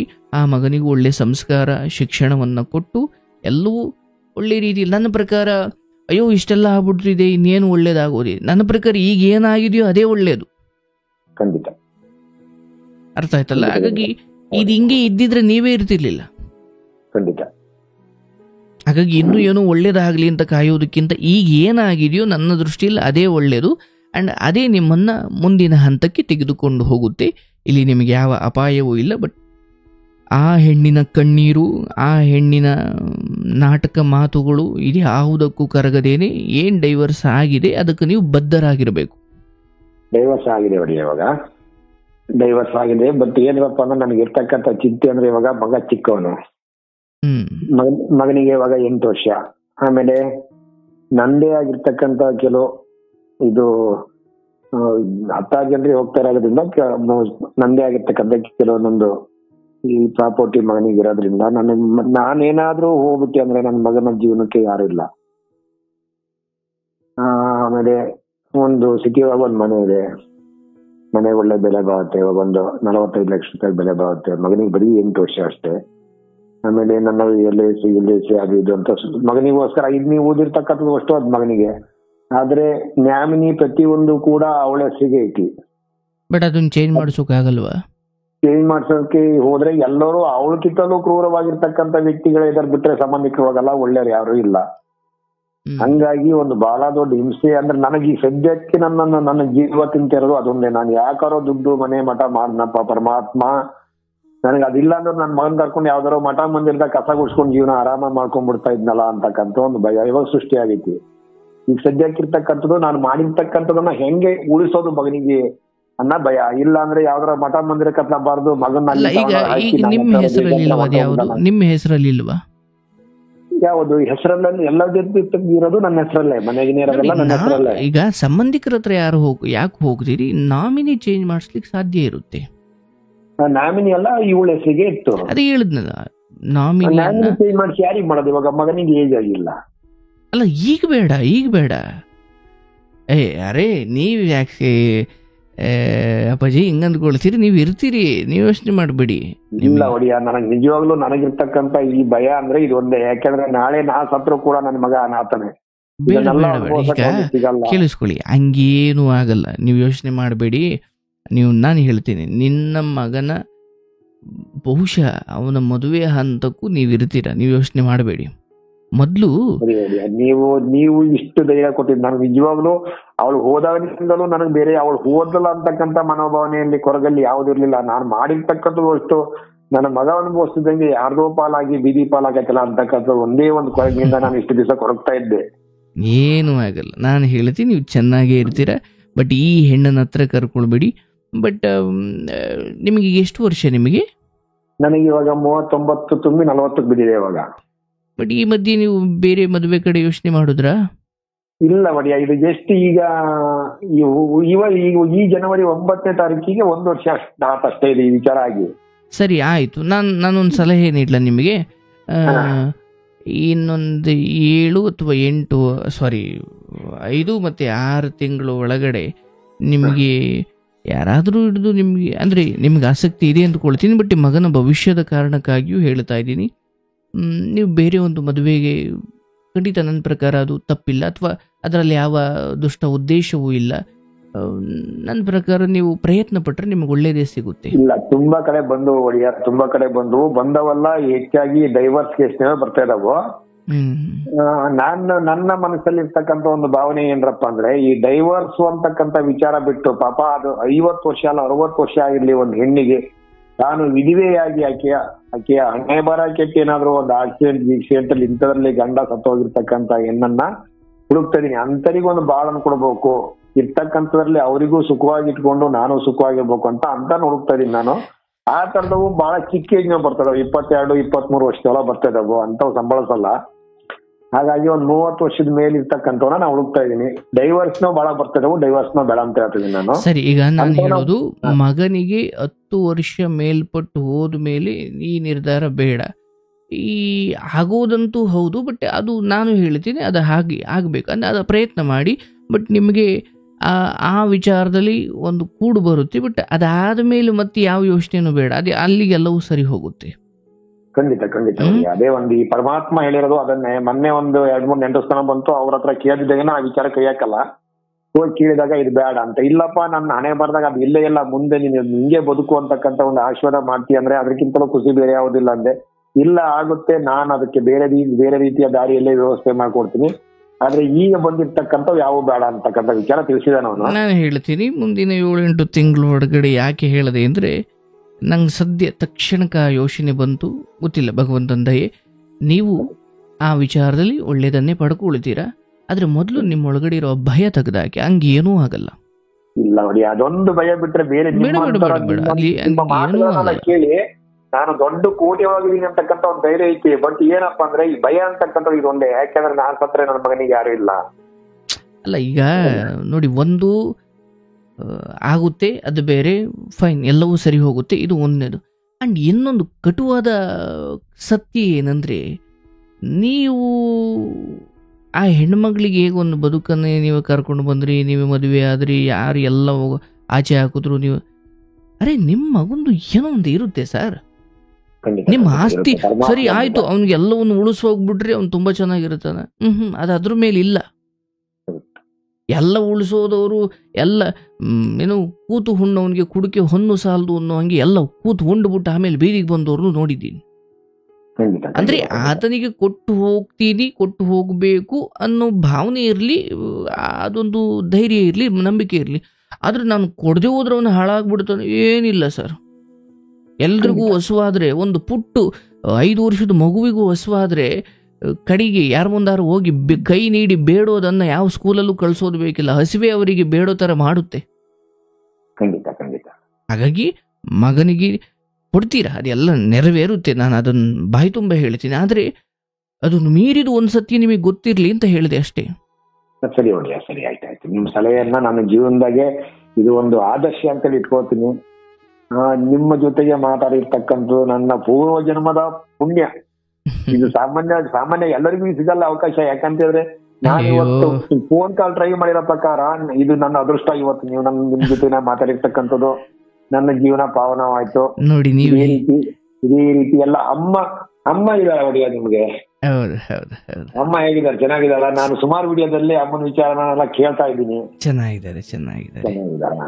ಎಲ್ಲಾ ದೇವ್ರು ಚೆನ್ನಾಗಿಟ್ಟಿರ್ಲಿ, ಎಲ್ಲರೂ ಚೆನ್ನಾಗಿರನ್ರಿ, ಹೀಗೆ ಇರನ್ರಿ, ಪರಮಾತ್ಮ ಎಲ್ಲರನ್ನೂ ಚೆನ್ನಾಗಿಟ್ಟಿರ್ಲಿ. ಅಬ್ಬಾ, ನನಗೆ ನೀವು ಸಲಹೆ ಕೇಳಿದ್ದು ಅದೆಲ್ಲ ಆಯ್ತು, ಮುಗೀತು, ನಾನು ಹೇಳಾಯ್ತು. ಆದ್ರೆ ನಾನೀಗ ಬಹಳ ಚಿಕ್ಕವನಾಗಿ ನಿಮ್ಮ ಪಾದಕ್ಕೆ ಶರಣು. ಯಾಕಂದ್ರೆ ಇಲ್ಲ, ನೀವು ಇಷ್ಟೊತ್ತಕ್ಕ ನಿಮ್ ಜೊತೆಗೆ ನಾನು ಮಾತಾಡಿ ನನ್ನ ನೋವು ಸಂಕಲ್ಪಗಳನ್ನ ಹಂಚಿಕೊಂಡಿದ್ದು ದೇವ್ರ ಹತ್ರ ಅಂತ ಅನ್ನ ಮನೋಭಾವನೆಯಲ್ಲಿ ನಾ ತಿಳ್ಕೊಂಡಿದ್ದೆ. ನೀವು ಲಾಸ್ಟಿಗೆ ಸಾವಿರಾರು ಜನರು ನನ್ನಂತವರಿಗೆ ಬುದ್ಧಿ ಜ್ಞಾನವನ್ನು ಹೇಳ್ತಕ್ಕಂಥವ್ರು ಲಾಸ್ಟಿಗೆ ಎಂತ ಒಂದು ಆ ಮಾತು ಚಿಕ್ಕದೋ ದೊಡ್ಡದೋ ಅಂತ ನಮಗೆ ಅದನ್ನ ನೀವು ಹೇಳೋದಕ್ಕೂ ನನಗೆ ಒಂಥರ ನೋವಾಗ್ತೈತಿ. ಇಲ್ಲ ನಾನು ಹೇಳಿದ್ನಲ್ಲ, ನನಗೆ ಪರಮಾತ್ಮ ನನ್ನಪ್ಪ ಶ್ರೀರಾಮನ ಪಾದಕ್ಕೆ, ಆ ಮಾರುತಿಯ ಪಾದಕ್ಕೆ ಅದು ಸಿಗ್ಲಿ. ನನಗೆ ಬಹಳ ನೋವು ಆಗ್ತಿದೆ ಒಂದು ಮಾತು ಕೇಳಿ. ಏನಿಲ್ಲ, ನಾನೊಬ್ಬ, ಹೌದು, ನಾನು ಆ ಪೀಠದಲ್ಲಿ ಕೂತಾಗ, ಜಾಗದಲ್ಲಿ ಕೂತಾಗ ಜೀವಗಳಿಗೆ ಮುಂದಿರ್ತಕ್ಕಂಥ ಜೀವಗಳಿಗೆ ದೈವ ಮಾನವರು ನೀವು. ನಿಮ್ಮ ಪಾದಗಳಿಗೆ ಶರಣಾರ್ಥಿ. ನಾವು ಸಾಷ್ಟಾಂಗ ನಮಸ್ಕಾರಗಳನ್ನು ಮಾಡ್ಬೇಕು. ಯಾಕೆಂತೇಳಿದ್ರೆ ನಿಮ್ಮಲ್ಲಿ ಎಷ್ಟು ನೋವಾಯ್ತೋ ಗೊತ್ತಿಲ್ಲ. ನೋವಿಲ್ಲದೆ ಇರ್ತಕ್ಕಂಥ ಮನುಷ್ಯ ಈ ಜಗತ್ತಿನಲ್ಲಿ ಯಾರು ಇಲ್ಲ. ಆ ನೋವುಗಳನ್ನೆಲ್ಲ ನೀವು ಇಟ್ಕೊಂಡು ನಮ್ಮ ನೋವಿಗೆ ಶಾಂತವನ್ನ ಹೇಳ್ಕೊಂಡು ನಿಮ್ಮ ಜೀವನವನ್ನು ನೀವು ಕಾಯ್ತಿದಿರಲ್ಲ. ನಿಜವಾಗ್ಲೂ ಜೀವಂತವಾಗಿರ್ತಕ್ಕಂಥ ಪರಮಾತ್ಮ ಅಂದ್ರೆ ನೀವು. ನಿಮ್ಮ ಪಾದಕ್ಕೆ ನಾವು ಶರಣು. ನೀವು ಆಡಿರ್ತಕ್ಕಂಥ ಮಾತು ನನ್ನ ಮನಸ್ಸಿಗೆ ಬಹಳ ನೋವು ಉಂಟು ಮಾಡ್ತು. ದಯವಿಟ್ಟು ಆ ಮಾತನ್ನ ವಾಪಸ್ ತಗೊಂಡ್ರೆ, ದಯವಿಟ್ಟು ನನ್ನನ್ನ ಕ್ಷಮಿಸ್ಬಿಟ್ಟಿ. ಅಂತ ಒಂದು ಸ್ಥಾನಕ್ಕೆ ಯೋಗ್ಯವಾಗಿರ್ತಕ್ಕಂಥವನು ನಾನಲ್ಲ ಒಡಿಯ, ನಮ್ಮ ಅಪ್ಪ ಶ್ರೀರಾಮಚಂದ್ರ. ಹಿರಿತನ ಅನ್ನೋದಿದೆಯಲ್ಲ, ಕೇಳಿಸ್ಕೊಳ್ಳಿ. ನಿಮ್ಮ ದೊಡ್ಡತನ, ನೀವು ಅಲ್ಲಲ್ಲಿ ತೆಗೆದುಕೊಂಡ ನಿರ್ಧಾರ, ಮತ್ತೆ ಅದೆಲ್ಲವನ್ನ ಮೀರಿ ಹುಡುಗ, ಬಹಳ ಪುಟ್ಟ ಹುಡುಗನಾದರೂ ನೀವು ಎಷ್ಟು ದೊಡ್ಡ ಹಿರಿಯರಿದ್ದೀರಿ, ಆದರೂ ನೀವು ಶರಣಾಗಿ ಎಷ್ಟು ಪ್ರೀತಿಯಿಂದ ಮಾತಾಡಿದ್ರಿ. ಆ ಗುಣ ನನಗೆ ಬಹಳ ಖುಷಿ ಆಯಿತು. ಹೌದು, ಜ್ಞಾನ ಅಥವಾ ಭಗವಂತ ಒಂದು ಕಾರಣಕ್ಕೆ ಕಳಿಸಿದ್ದಾನೆ, ಆದರೆ ಅದನ್ನು ಮೀರಿ ಹೇಗೆ ಪ್ರಭು ಶ್ರೀರಾಮಚಂದ್ರ ಸ್ವಯಂ ಭಗವಂತನ ಅವತಾರವಾದರೂ ಕೂಡ ವಿಶ್ವಾಮಿತ್ರನ ಕಾಲಿಗೆ, ವಶಿಷ್ಠನ ಕಾಲಿಗೆ, ಭಾರದ್ವಾಜ ಮುನಿಗಳ ಕಾಲಿಗೆ ಬೀಳ್ತಾರೆ. ಆತ ಭಗವಂತನ ಅವತಾರ ಅಂತ ಮುನಿಗಳಿಗೂ ಋಷಿಗಳಿಗೂ ಗೊತ್ತಿತ್ತು. ಆದರೂ ಅದು ರಾಮನ ದೊಡ್ಡ ಗುಣ ಅಂತ ಭಾವಿಸೋರು, ಅದನ್ನು ಆಡಿ ಹೊಗಳೋರು. ಹಾಗೆ ನಾವು ಕಲ್ತಿರೋದು ಸ್ವಯಂ ಭಗವಂತ ನಮ್ಮನ್ನು ಏನು ಕಾರಣ ಕಳಿಸಿದ್ದಾನೋ ಅದು ಸೆಕೆಂಡ್ರಿ. ಆದರೆ ಹಿರಿಯರಾಗಿ ನೀವಷ್ಟು ಭಾಗದಾಗ ಸರಿ, ನಿಮ್ಮ ಕತೆ ಹೇಳ್ಕೊಂಡ್ರಿ, ನಂಬಿಕೆ ಇಟ್ರಿ, ಅದೊಂದು ದೈವ ವಿಚಾರ, ಅದು ನೆಪ ಮಾತ್ರ ನಾವು. ಆದರೆ ನನಗೆ ನಿಮ್ಮಂಥ ಹಿರಿಯರ ಜೊತೆ ಮಾತಾಡಿ ನೀವು ನಮ್ಮನ್ನು ಅಷ್ಟು ದೊಡ್ಡ ಸ್ಥಾನಕ್ಕೆ ಇಟ್ಟಾಗ ನಮಗದು ತುಂಬ ಒಂಥರ ಆಗುತ್ತೆ. ಬಟ್ ಸ್ಟಿಲ್ ನಿಮ್ಮ ಜೊತೆ ನಾನು ಸದಾ, ನಿಮ್ಮ ಎಲ್ಲ ಗೊಂದಲದ ಸಮಯದಲ್ಲೂ ನೀವು ಕರೆ ಮಾಡ್ಬೋದು, ಮಾತಾಡ್ಬೋದು. ನಿಮ್ಮ ಮಗನ ಕಾಲಕ್ಕೂ ನಾನು ಆತನ ಜೊತೆ ನಿಂತು ಮಾರ್ಗದರ್ಶನ ನೀಡ್ತೇನೆ. ಏನು ಭಯ ಪಡಬೇಡಿ. ಧನ್ಯವಾದಗಳು. ನೆಮ್ಮದಿಯಾಗಿ ಚೆನ್ನಾಗಿ ಊಟ ಮಾಡಿ ಆರೋಗ್ಯ ಕಾಪಾಡ್ಕೊಳ್ಳಿ. ಆಗಾಗ ಕರೆ ಮಾಡ್ತಾರೆ, ಯಾರು ಇಲ್ಲ ಅಂತ ಭಾವಿಸ್ಲೇಬೇಡಿ. ಈ ಜ್ಞಾನಾಶ್ರಮದಲ್ಲಿ ನಿಮಗೋಸ್ಕರ ನನ್ನ ಜೊತೆಗೆ ನೀವು ಸಿಕ್ಕಿರೋದ್ರಿಂದ 1,000 ಆನೆಯ ಶಕ್ತಿ ಸಿಕ್ತಷ್ಟು ನಿಮ್ ಜೊತೆಗೆ ಮಾತಾಡಿರೋದ್ರಿಂದ ನಾನು 1 ವರ್ಷದಿಂದ ಈ ನೋವಿತ್ತು ನನ್ನ ಮನಸ್ಸಲ್ಲಿ. ನಾನು ಅಣ್ಣರ ಹತ್ರ ಯಾವತ್ತು ಮಾತಾಡ್ತೀನಿ, ಯಾವತ್ತು ಹಂಚಿಕೊಳ್ತೀನಿ ಅಂತಕ್ಕಂಥ ವಿಚಾರ 1 ವರ್ಷದಿಂದ ಇತ್ತು. ಪರಮಾತ್ಮ ನಮ್ಮಪ್ಪ ಮಾರುತಿ ಇವತ್ತು ನನಗೆ ಈ ಅವಕಾಶವನ್ನು ಕೊಡ್ಸಿದ್ದಾನೆ. ಇದೇ ರೀತಿ ಎಲ್ಲರ ಆಯಸ್ಸು ಮಾರುತಿ ನಿಮಗೆ ಹಿಂದೆಯಿಂದಲೇ ಎಲ್ಲ ಒಳ್ಳೇದೇ ಮಾಡ್ತಿದ್ದಾನೆ. ಇವತ್ತು ನೀವು ಇದನ್ನ ಶುಭ ಅಂತ ಭಾವಿಸೋದಾದ್ರೆ, ನೀವು ಯಾವ ವಿಚಾರದಲ್ಲಿ ಕಾಯ್ತಾ ಇದ್ದೀರಿ, ಹುಡುಕ್ತಾ ಇದ್ದೀರಿ, ಅದರಲ್ಲೂ ನಿಮಗೆ ಎಲ್ಲ ರೀತಿಯಲ್ಲೂ ಶುಭವೇ ಆಗುತ್ತೆ. ಭಯ ಪಡಬೇಡಿ. ಧನ್ಯವಾದಗಳು. ಹಂಗಾದಾಗ ಒಮ್ಮೆ ಫೋನ್ ಮಾಡಿ ಹೇಳಿ. ಸರಿ ಆಯ್ತು. ಒಳ್ಳೇದಾಗ್ಲಿ. ನಿಮ್ದು ನಿದ್ದೆ ಮಾಡಿ. ಡೈರೆಕ್ಟ್ ಆಗಿ ಬಂದು ಕಾಂಟ್ಯಾಕ್ಟ್ ಮಾಡಬೇಕು, ಎಲ್ಲಿ ಬರ್ಬೇಕು? ಖಂಡಿತ. ಅಂದ್ರೆ ಮಾರ್ಚ್ ತಿಂಗಳಿಂದ ನೀವು ಬರಬಹುದು, ನೇರವಾಗಿ ನಾನು ಸಿಗ್ತೀನಿ. ಅಯ್ಯೋ, ಅಂದ್ರೆ ನನ್ನನ್ನೇನು ಭೇಟಿ ಮಾಡ್ಲಿಕ್ಕೆ ಕಾಯಬೇಕು ಅಂತ ಇಲ್ಲ, ಬಟ್ ವ್ಯವಸ್ಥೆ ಮಾಡ್ಕೊಳ್ಬೇಕಿತ್ತು. ಅದಕ್ಕೆ ಸ್ವಲ್ಪ ಸಮಯ ಆಯ್ತು ಅಷ್ಟೇ. ಈಗ ನಮ್ದೇ ಅಂತ ಆಶ್ರಮ ಆಗ್ತಾ ಇದೆ. ಸೊ ಆಶ್ರಮ ಆಗ್ತದೆ. ಆಶ್ರಮ ಎಲ್ಲಿ ಆಗ್ತದೆ ನೋಡಿ, ಅದನ್ನೆಲ್ಲ ನೀವು ಇದ್ರಲ್ಲಿ ಇದು ಮಾಡ್ತಿರಲ್ಲ. ಅದೇ ಇನ್ನು ಅದನ್ನ ಜನಕ್ಕೆ ತಿಳಿಸಿಲ್ಲ. ಮಾರ್ಚ್ ಇಂದ, ಯಾಕಂದ್ರೆ ಫೆಬ್ರವರಿಯಲ್ಲಿ ಅದರ ಉದ್ಘಾಟನೆ ಅಥವಾ ಗೃಹ ಪ್ರವೇಶ ಇದೆ. ಆ ನಂತರ, ಯಾಕಂದ್ರೆ ಬಂದವರಿಗೆ ಜಾಗ, ಅವ್ರನ್ನ ಕೂರ್ಸಿ ಮಾತಾಡ್ಬೇಕಂದ್ರೆ ಅಥವಾ ಅವ್ರಿಗೊಂದು ನೆಮ್ಮದಿಯಾದ ವಾತಾವರಣ ಅದಕ್ಕೊಂದು ಪುಟ್ಟ ಆಶ್ರಮ ಇರಬೇಕಲ್ಲ. ಹೌದು. ಹಾಗಾಗಿ ಈಗ ನಿಮ್ಮ ಆಶ್ರಮದಲ್ಲಿ ನನ್ಗೆ ಏನಾದ್ರು ಒಂದು ಕೆಲಸ ಕೊಟ್ಬಿಡ್ರಿ ಅಟ್ಲ ಇದೆಲ್ಲವನ್ನು ಆಶ್ರಮಕ್ಕೆ ಅಟ್ಲ ಇದು ಮಾಡ್ಕೊಂಡ್ಬಿಡನ್ರಿ. ಅಯ್ಯೋ ಹಾಗೇನಿಲ್ಲ, ನೀವು ಆಶ್ರಮದಲ್ಲಿ ನನ್ನ ಮಗ ನಾನು ಜೀವನ ಪೂರ್ತಿ ಅಲ್ಲಿ ಆಶ್ರಮದಾಗ ನಿಮ್ ಸೇವೆಯನ್ನ ನಿಮ್ ಸೇವೆ, ಆಮೇಲೆ ನನ್ನಂತ ನೊಂದಿರ್ತಕ್ಕಂಥ ಜೀವಗಳು ಎಷ್ಟೋ ಅಲ್ಲಿ ಬರ್ತಾ ಇರ್ತವೋ ಅವ್ರ ಸೇವೆ, ಅವ್ರು ಏನೋ ಒಂದು ಉಣ್ಣುದು ತಿನ್ನುದು ಪ್ಲೇಟ್ ಅಂತ ತೊಳೆಯಂತ ಅವಕಾಶ ಸಿಕ್ಕಿದ್ರು ಸಾಕು ನಂಗೆ. ನೀವು ನಿಮ್ಮ ಮಗನ ಜೊತೆನೆ ಚೆನ್ನಾಗಿರ್ಬೇಕು. ನಾನು ನೀವು ಯಾವ ಗುರುವಾಗಿ ನೋಡ್ತಿರೋ, ಮಗನಾಗಿ ನೋಡ್ತಿರೋ, ನಾನು ನಿಮ್ಮ ಜೊತೆ ಇದ್ದೇ ಇರ್ತೀನಿ. ಏನು ಭಯ ಪಡಬೇಡಿ. ಆ್ಯಂಡ್ ಆಶ್ರಮ ಅಂದರೆ ನಾನು ಯಾವಾಗಲೂ ಕೇಳ್ತಾರೆ, ಇದು ವೃದ್ಧಾಶ್ರಮವೋ ಅನಾಥಾಶ್ರಮವೋ ಎಷ್ಟು ಜನ ಇದ್ದಾರೆ ಅಂತ. ಇದು ಆ ಥರ ಆಶ್ರಮ ಅಲ್ಲ. ಬಂದು ನೆಮ್ಮದಿ ಇಲ್ಲದ ಜನ ಬರ್ತಾರೆ, ಅಷ್ಟೊತ್ತು ಕೂಡ್ಕೋತಾರೆ, ಮಾತಾಡ್ತಾರೆ, ಇದು ಹೇಗೆ ಮಾಡಬೇಕು, ಧರ್ಮ ಏನು, ಇದ್ರ ಬಗ್ಗೆ ಚರ್ಚೆ ಮಾಡ್ತಾರೆ, ನೆಮ್ಮದಿ ಪಡ್ಕೊಂಡು ಮತ್ತೆ ಅವ್ರ ಜೀವನಕ್ಕೆ ಮರಳ್ತಾರೆ. ಇದು ಹೆಂಗಂದರೆ, ಪೆಟ್ರೋಲ್ ಖಾಲಿ ಆದರೆ ಪೆಟ್ರೋಲ್ ಬಂಕ್ ಹೋಗ್ತೀವಿ, ಪೆಟ್ರೋಲ್ ಹಾಕ್ಸ್ಕೊಳ್ತೀವಿ, ಅಂದರೆ ಪೆಟ್ರೋಲ್ ಹಾಕ್ಸ್ಕೊಂಡು ಮತ್ತೆ ರಸ್ತೆಗೆ ಇಳಿತೀವಿ, ಹೌದಲ್ಲ? ಹಂಗೆ ಇಲ್ಲಿ ಸ್ವಲ್ಪ ಯಾಕೋ ಪೆಟ್ರೋಲ್ ಖಾಲಿಯಾಗಿ ಜೀವನದಲ್ಲಿ ನೆಮ್ಮದಿ ಹೊಂಟೋಗಿ, ಶಕ್ತಿ ಹೊಂಟೋಗಿ, ನೆಮ್ಮದಿ ಕಳ್ಕೊಂಡವ್ರು ಬರ್ತಾರೆ. ಆಶ್ರಮ ಅನ್ನೋದು ಒಂಥರ ಪೆಟ್ರೋಲ್ ಬಂಕ್ ಥರ. ಅಲ್ಲಿ ನಿಮಗೆ ಪೆಟ್ರೋಲ್ ತುಂಬಲಾಗುತ್ತೆ, ಜ್ಞಾನ ತುಂಬಲಾಗುತ್ತೆ, ಮತ್ತೆ ನೀವು ಒಳ್ಳೆ ಮೈಲೇಜ್ ಕೊಡೋ ಗಾಡಿಗಳ ಥರ ರಸ್ತೆಗೆ ಇಳಿತೀರ. ಆ ಥರ ನೆಮ್ಮದಿ, ಜ್ಞಾನ, ಸಾಂತ್ವನದ ಜೊತೆಗೆ ಒಂದಷ್ಟು ಜ್ಞಾನವನ್ನು ತುಂಬಿ ಅವ್ರಿಗೆ ಸತ್ಯದ ಅರಿವನ್ನು ಮೂಡಿಸಿ,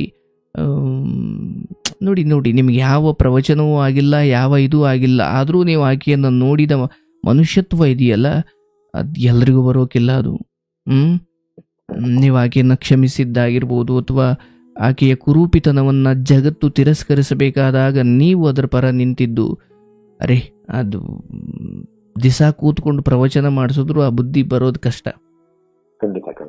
ನಿಮಗೆ ಅದು ಬಂದಿದೆಯಲ್ಲ, ಆ ಕಾರಣಕ್ಕೆ ನನ್ನಂಥವ್ರು ಒಂದು ನೆಪ, ಭಗವಂತನ ರಕ್ಷಣೆಯೇ ನಿಮಗಿದೆ, ಭಯ ಪಡಬೇಡಿ, ನಿಮ್ಗೆ ಒಳ್ಳೇದಾಗಲಿ. ನಾನು ಮುಂದಿನ 1.5-2 ತಿಂಗಳಲ್ಲಿ ನಿಮ್ಮನ್ನು ಭೇಟಿ ಆಗ್ತೀನಿ.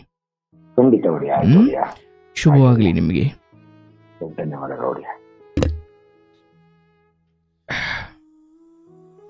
ಈಶ್ವರ ನೋಡಿ ಪಾಪ,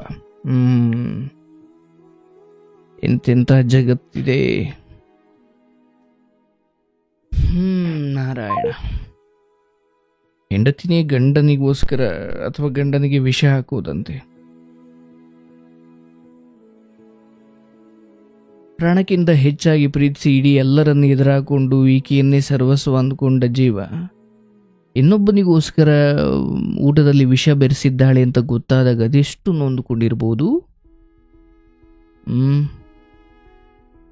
ನೋಡ್ರವಾ, ಹೆಣ್ಮಕ್ಳಿಗೆ ನಾನು ಹೇಳೋದು, ನಿಮಗೇನೋ ಅಂತ ದುಷ್ಟ ಬುದ್ಧಿ, ಕೆಟ್ಟ ಬುದ್ಧಿ ಬಂದುಬಿಡ್ತು ಅಂದಾಗ ಏನೋ ಅದನ್ನು ಗೌರವ ರೀತಿಯಲ್ಲಿ ಅಥವಾ ಗೌರವಾನ್ವಿತವಾಗಿ ಬಗೆಹರಿಸ್ಕೊಳ್ಳಿ.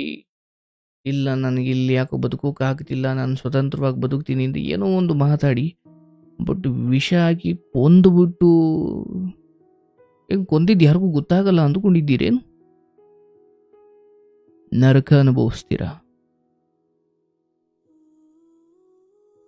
ಒಂದು ಕ್ಷಣದ ಸುಖಕ್ಕೆ ಅಥವಾ ಅಧರ್ಮದ ದಾರಿಯಲ್ಲಿ ಬರ್ತಾ ಇರೋ ಪರಪುರುಷನಿಗೋಸ್ಕರ ಧರ್ಮವಂತನಾದ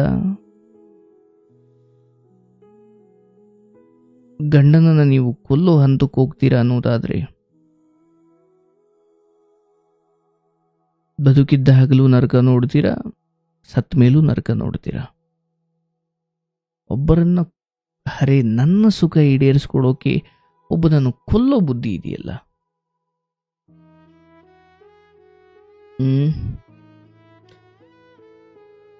ಭಯಾನಕ. ಯಾರು ನಂಬೋದಿಲ್ಲಿ? ಇರ್ಲಿ ಪಾಪ, ನೋಡಿ ಅವರು ಎಷ್ಟು ಭಗವತ್ ಭಕ್ತಿ ಇದೆ. ಮಾರುತಿಯನ್ನ, ಹನುಮಂತರಾಯರನ್ನ ನಂಬಿ ಎಲ್ಲದಕ್ಕೂ ಅವರನ್ನ ಕೇಳ್ತಾರೆ. ಆವಾಗ ಮಾರುತಿನೇ ಕಾಪಾಡಿದ್ದಾನೆ. ಇರ್ಲಿ, ಇವ್ರ ಕಥೆಯಿಂದ ನಾವು ಅರ್ಥ ಮಾಡ್ಕೊಳ್ಬೇಕಿರೋದು, ಅದು ಹೆಂಡತಿ ಆಗಲಿ, ಗಂಡ ಆಗಲಿ, ಮಕ್ಕಳಾಗಲಿ, ತೀರಾ ದುಷ್ಟತನ ಮಿತಿ ಮೀರ್ಬಿಟ್ಟಿದೆ ಅಂತ ಗೊತ್ತಾದಾಗ ಅವರನ್ನ ನಾವು ಸರಿ ಮಾಡೋದಕ್ಕಿಂತ ನಮ್ಮನ್ನು ನಾವಲ್ಲಿ ಕಾಪಾಡ್ಕೊಳೋದು ಬಹಳ ಮುಖ್ಯ, ಹೌದಲ್ಲ? ಈಗ ಕೋವಿಡ್ ಸಮಯ, ಕೊರೋನಾ ಬಂತಲ್ಲ, ವೈದ್ಯೋ ನಾರಾಯಣ ಹರಿ ಡಾಕ್ಟರ್ ಒಬ್ಬ ವೈದ್ಯ, ಜೀವ ಉಳಿಸ್ತಕ್ಕಂತಹ ಮಹಾನುಭಾವ ಆತ.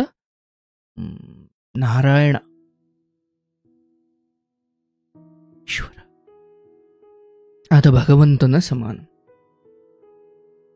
ಸರಿ, ನಾನು ಭಗವಂತನ ಸಮಾನ ಅಂತೆ, ನಾನು ವೈದ್ಯೋ ನಾರಾಯಣ ಹರಿ. ನಿಜದಲ್ಲಿ, ವಾಸ್ತವದಲ್ಲಿ ನಮಗೆ ಸತ್ಯದಲ್ಲಿ ಕಾಣುವ ಭಗವಂತನ ರೂಪ ವೈದ್ಯ. ಅಯ್ಯೋ, ನನ್ನನ್ನು ನಾರಾಯಣ ಅಂದ್ಬಿಟ್ರು ಅಂದ್ಕೊಂಡು ಮುಖಕ್ಕೆ ಮಾಸ್ಕ್ ಹಾಕೊಳ್ಳದೆ ಅಥವಾ ಗ್ಲೌಸ್ ಹಾಕೊಳ್ಳದೆ ಯಾವುದೂ ಇಲ್ಲದೇನೆ ಕರೋನಾ ಪೇಷಂಟ್ನ ಹಂಗೆ ಹೋಗಿ ಅಪ್ಕೊಂಡು ಮುದ್ದಾಡ್ತಾರ? ಇಲ್ಲ. ನೋಡಿ,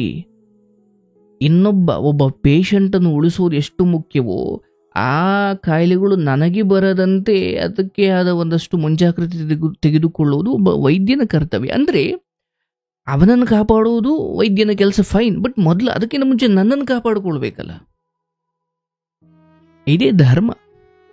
ಅವರನ್ನು ಕಾಪಾಡೋದು ಹೌದು, ಆದರೆ ನನ್ನನ್ನು ನಾನು ಕಾಪಾಡಿಕೊಳ್ಳೋದು ಮುಖ್ಯ ಆಗಬೇಕು. ಯಾರೋ ನೀರಿಗೆ ಬಿದ್ದುಬಿಟ್ಟಿದ್ದಾನೆ, ಅವನು ಮುಳುಗ್ತಾ ಇದ್ದಾನೆ, ಅವನನ್ನು ಕಾಪಾಡಬೇಕು, ಫೈನ್, ಕಾಪಾಡಬೇಕು, ಧರ್ಮ ಹೌದು. ಆದರೆ ನಿನಗೆ ಈಜು ಬರುತ್ತಾ ಬಿದ್ದಾದ ಮೇಲೆ? ಒಬ್ಬ ಸಾಯೋದ ಹಾಗೆ ಆಮೇಲೆ ಇಬ್ಬರು ಸತ್ತೀರ. ಈಜು ಬರೋರ್ನ ಕರ್ಕೊಂಡು ಬರಬೇಕು ಅಥವಾ ಬೇರೆ ಏನೋ ದಾರಿ ನೋಡಬೇಕು. ಅಯ್ಯೋ, ಜೊತೆಯಲ್ಲಿ ಪಕ್ಕದಲ್ಲೇ ಇದ್ರೂ ಕೂಡ ಅವನು ಮುಳುಗ್ತಾ ಇದ್ದುದನ್ನು ನೋಡಿ ಸುಮ್ಮನೆ ಇದ್ದುಬಿಟ್ಟ, ಜನ ಏನು ಅನ್ಬೋದು ಅಂತ ನಾನು ನೀರೊಳಗೆ, ಅರೆ ನನಗೆ ಈಜು ಬರಲ್ಲ ಅನ್ನೋ ಸತ್ಯ ಯಾಕೆ ಮರಿಬೇಕು ನಾನು? ಧರ್ಮ ನೋಡಿ ಬಹಳ ಸೂಕ್ಷ್ಮವಾದದ್ದು ಅದು. ಇವ್ರ ಕಥೆಯಲ್ಲಿ ಎಷ್ಟು ಸಂದೇಶ ಇದ್ದಾವೆ. ಪಾಪ ಯಾರಿಗೂ ಅವಳು ಬೇಡವಾಗಿದ್ದಾಳೆ ಅಂತ ಇವರು ಬದುಕು ಕೊಟ್ಟಿದ್ದೆ ತಪ್ಪ. ಧರ್ಮ ಇದೆ, ಧರ್ಮ ಹಾಳಾಗಿಲ್ಲ. ಆದರೆ ಇಂಥ ದುರ್ಬುದ್ಧಿಯವರು ಅಂತ ಗೊತ್ತಾದಾಗ ಇನ್ನೂ ಅವ್ರಿಗೆ ಕಚ್ಕೊಂಡು ಅಲ್ಲೇ ಕೂತ್ಕೊಳ್ಳೋದು ನಿಮ್ಮ ದುರ್ಬುದ್ಧಿ ಅಷ್ಟೆ. ಇರಲಿ, ನಿಮ್ಗೆ ಒಳ್ಳೇದಾಗಲಿ.